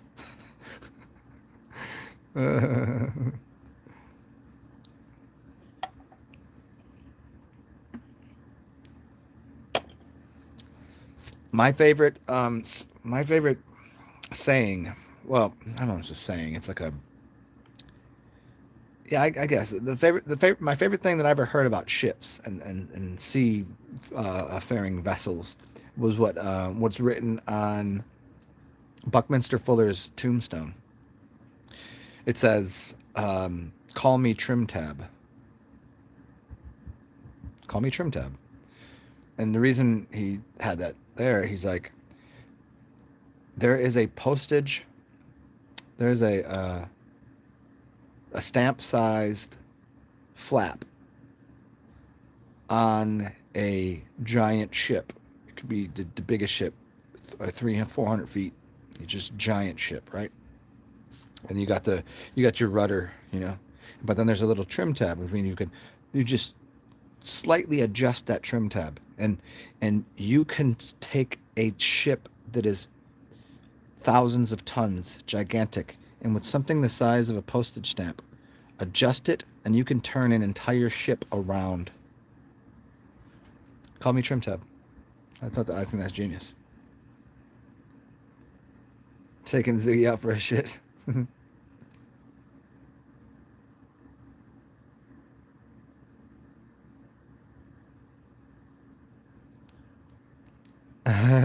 we beat the we're right beneath that. Nice. Well, here's what I do know. I know bars. Here's what I knew last time I checked. Bars are open. Number one, bars are open if they serve food. You can go inside, but you can't sit at the bar. You have to sit at the tables. Ridiculous, I know. And then bars were open, but you could only take to-go drinks. So you could go to the bar, but you have to leave. You can get one there, which makes no sense in New Orleans because it's not cost effective. Because who's going to go to a bar just to leave when you could go down the street and go into one of the little fucking shops and I get a beer for $1.50. Why am I gonna go here and spend $5 on a beer when I can't even experience why the fuck I'm in New Orleans, which is I get to meet people from New Orleans, which is crazy because we are fucking different people, and I get to meet people from all over pretty much the world. You meet people from all over the world here. And that's the draw. And there's music, but we can't play music now. And the food is amazing. Well, if you can find a seat, So I mean, that's the last I heard. I didn't do any more research. I just kind of, fuck it, I'll stick to myself. What am I gonna do? Sit here and just chill, man. Just make these videos. I don't know. If I'm gonna go out in public and just drink, I'm gonna get a bar. I'm gonna go to a bar. Why am I gonna spend $2 and $10 on 2 drinks when I could just spend $10 and get a fucking 12-pack, and I could still walk around the city. Not gonna find any. All my friends that are musicians, they don't even go out that often anymore. There's no reason to. They're like, what am I gonna do? Sit out here and play fucking music for 6 hours and make $1? No one's here. Usually they're making whatever, make enough cake to take care of them. So it's like no reason. Like I just fucking come out like whenever there's people out and make as much as I can, and so it's just a fucking waste to be out any other time. And so I don't see any of the people that I usually know out. Christopher Lee, yeah, I saw it. I did the graveyard thing. I did not get on the Zoomy yet because I was gonna say that for later. We're trying to figure out. Go in there and challenge them. Are you talking about bars? Yeah, if any of the bars that I know, because any bar that I go to, pretty much the bartender knows me, to the point where if I'm like, can I sit there? Like, yeah, they would let me sit at the bar. And then they would just be like, yeah, but if a fucking cop or something walks in, go over there. You know what I mean? Like, just go sit over there. Just act like you're buying a beer. You know what I'm saying? Or you know what I mean? Like they know me well enough. Most of the bartenders I know, like it's not just like first drinks. Like more than one drink is on them kind of place. You know what I'm saying? But most of those places didn't serve food, so I'm not sure that they're open. And it's not really worth it for me to get on a streetcar to go all the way. I say all the way to the city. It's not. It's an hour and a half to get in there and get back because I get in the streetcar. It's a short trip, but okay. Then I got to get off the streetcar and walk to places I know. That's a little bit of a journey. Then walk back the streetcar, come here. So it's like an hour. I'm investing an hour and a half just to see if anything's happening. I mean, I wouldn't mind. There's a lot of my friends that like work at bars or are musicians that like I don't even know that they'll be there. Like some of my friends that are bartenders, I don't even know what the fuck they're doing. Hopefully they save some of their money, because they definitely haven't been working. Ain't nothing to do. I had friends that used to work at hotels. I knew this dude that worked at the Monte Leon, one of the greatest hotels in New Orleans. Really awesome hotel. It's got the Circle Bar in it. He was a doorman, right? That's what he did. He made enough to pay. He made enough money, being a doorman there, to pay for his life with his wife and 2 kids. Then I seen him a few months into this. I was walking around. I was like, "What's up, bro? How you doing?" It's like, man. I was like, "So, is this what's going on?" He's like, "Man, I had to take another job." He's like, "I'm delivering food now. I'm doing this," and I was like. And he's even with another job, he's not even making anywhere near what he was making as a doorman before. It's fucking killed, crushed the economy, crushed New Orleans, worse than any other city. I guarantee that. Just because any city that is predicated upon service industry and people traveling, where else is as much of a place that people want to come, that everybody here, like you have X amount of people that live here, but then most of their money is coming from people that come from out of town, or even people that are here that want to do something, but now the restaurants are closed and people doing that. Everybody, most people here work in service industry, so nobody's making no money. What are they doing? They're probably all living in the same house now together. I mean, because usually, uh, you make easy money, easy come, easy go kind of shit, right? People I know make a lot of money in bartending business. So I know they had bank accounts. I know they had bank, but like they still, like if you're out and they're out somewhere else, like they're tipping. If they know somebody, they whether or not they're paid for the drinks, they're giving them a big tip. They're just exchanging money, and then if they go out, they're buying nice things. They're living their life. So this shit pops off, they're like, oh, they ain't making nothing. Anyway, so yeah. So I don't know. It's just to take an hour and a half trip just to see if these people are working. It's like, especially it's cold out, man.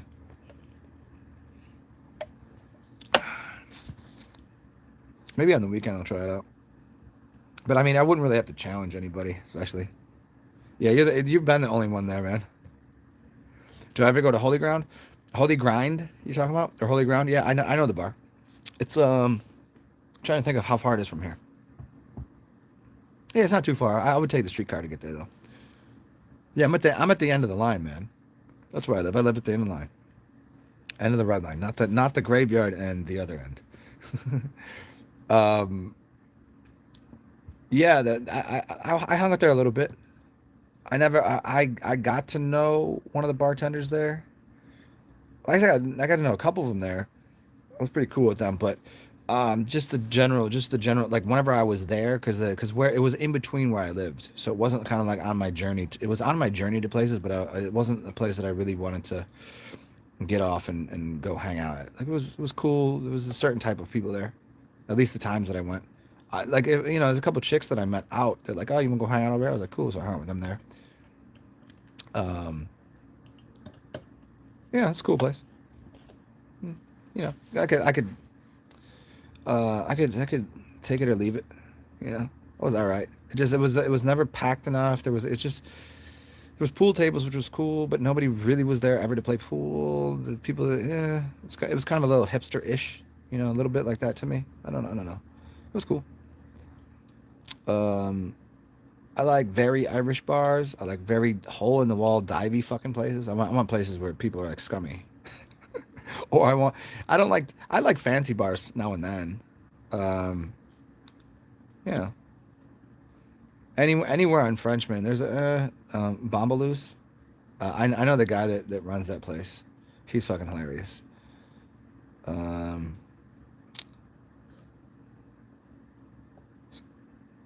So it was so funny. I was actually one of the chicks that worked there. I was gonna, and I just decided against it because I go there, so I didn't want to like hook up with this chick and then destroy hanging out at that bar anymore. You know what I mean? Because relationships come and go, and you just don't shit where you eat kind of thing.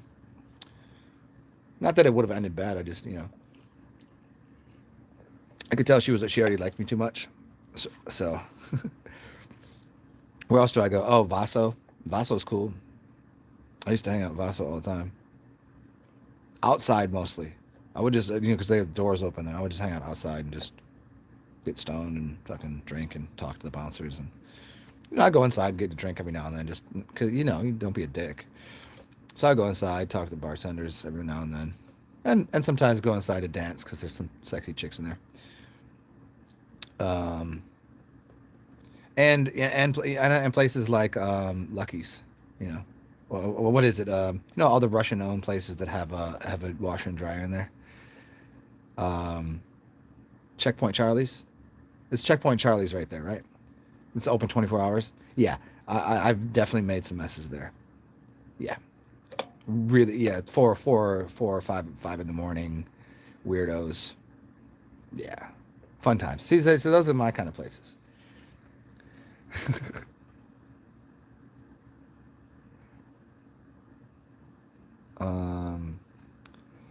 You just meant Germans in general. Okay, I got you. The Carousel Bar. Yeah, the Carousel Bar. That's at the Monte Leon.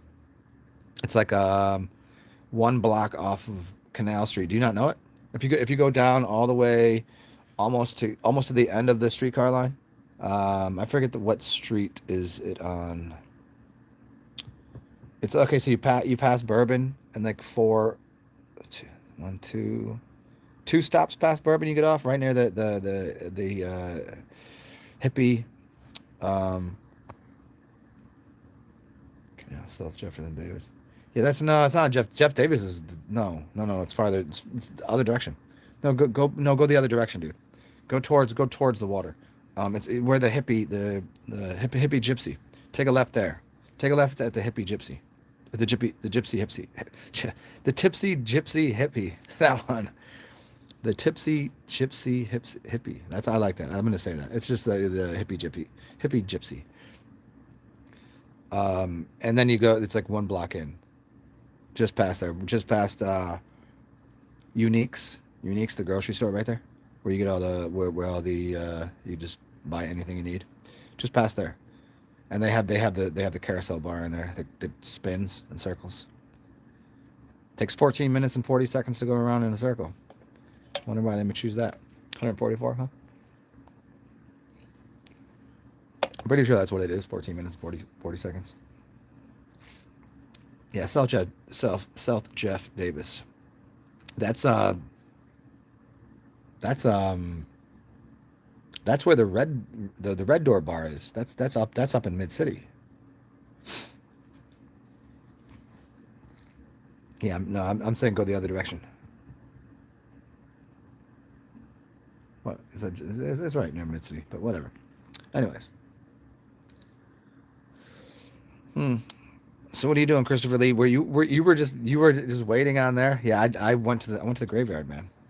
I was we were doing a Christmas spectacular of the graveyard.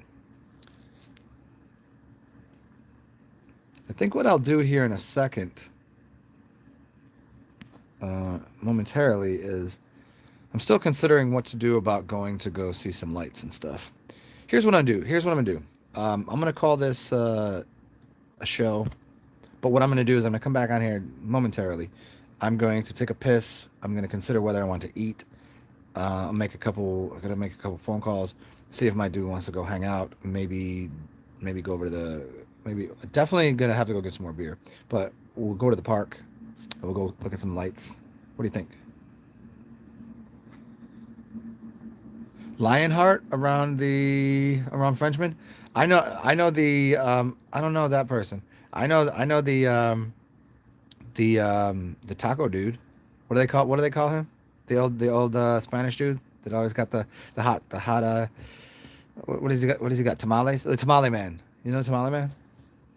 Yeah, tamale man, and then you got them very sprightly girls that always coming around with the cookies. The good cookies and good brownies. Yeah. Well, because Frenchman was so kind of dead, they made their way up to the city park where sometimes people would be out. So they'd be out like right towards nighttime, right when the park was closing, walking around with cookies and shit. Yeah, cool.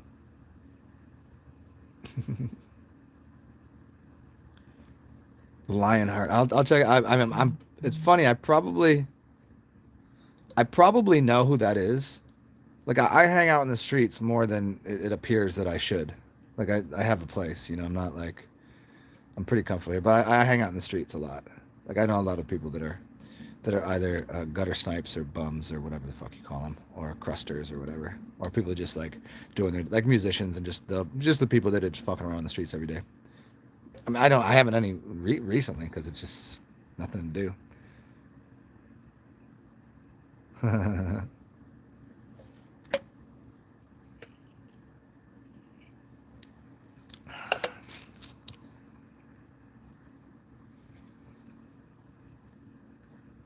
Yeah, the carousel bar is awesome, man. That's where your boy had his wedding?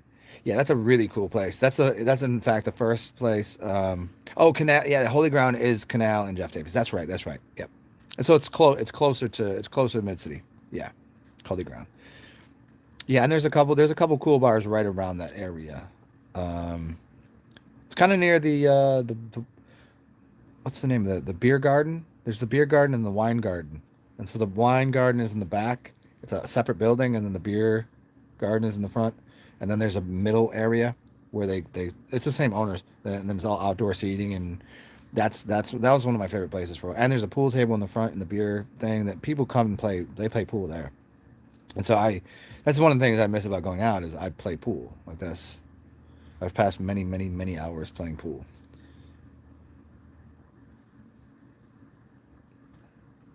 And that's what I miss. Miss shooting pool, man. It's terrible. I miss it as much as just going to a bar and shooting the shit and drinking. Pool is fun, man.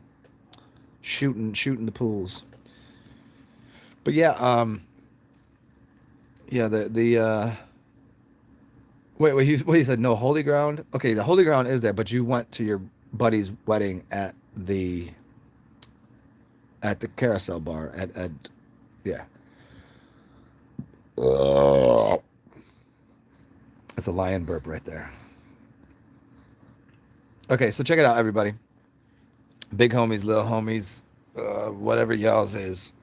It's been fun. I'm gonna be right back. I got a couple texts and phone calls to make. I'm going to be back on here. We're gonna walk to the park, or I'm gonna get my buddy to come hang out, and we'll do some dirty, disastrously delicious deeds. And then later in the evening, I will turn this into a Zoomy chat, because I don't like to do Zoom off my phone because I can only see 4 pictures at once. At least on my computer, I can see 12. So if we get 12 people to 20 people show up, it's pretty convenient. Spike. Okay.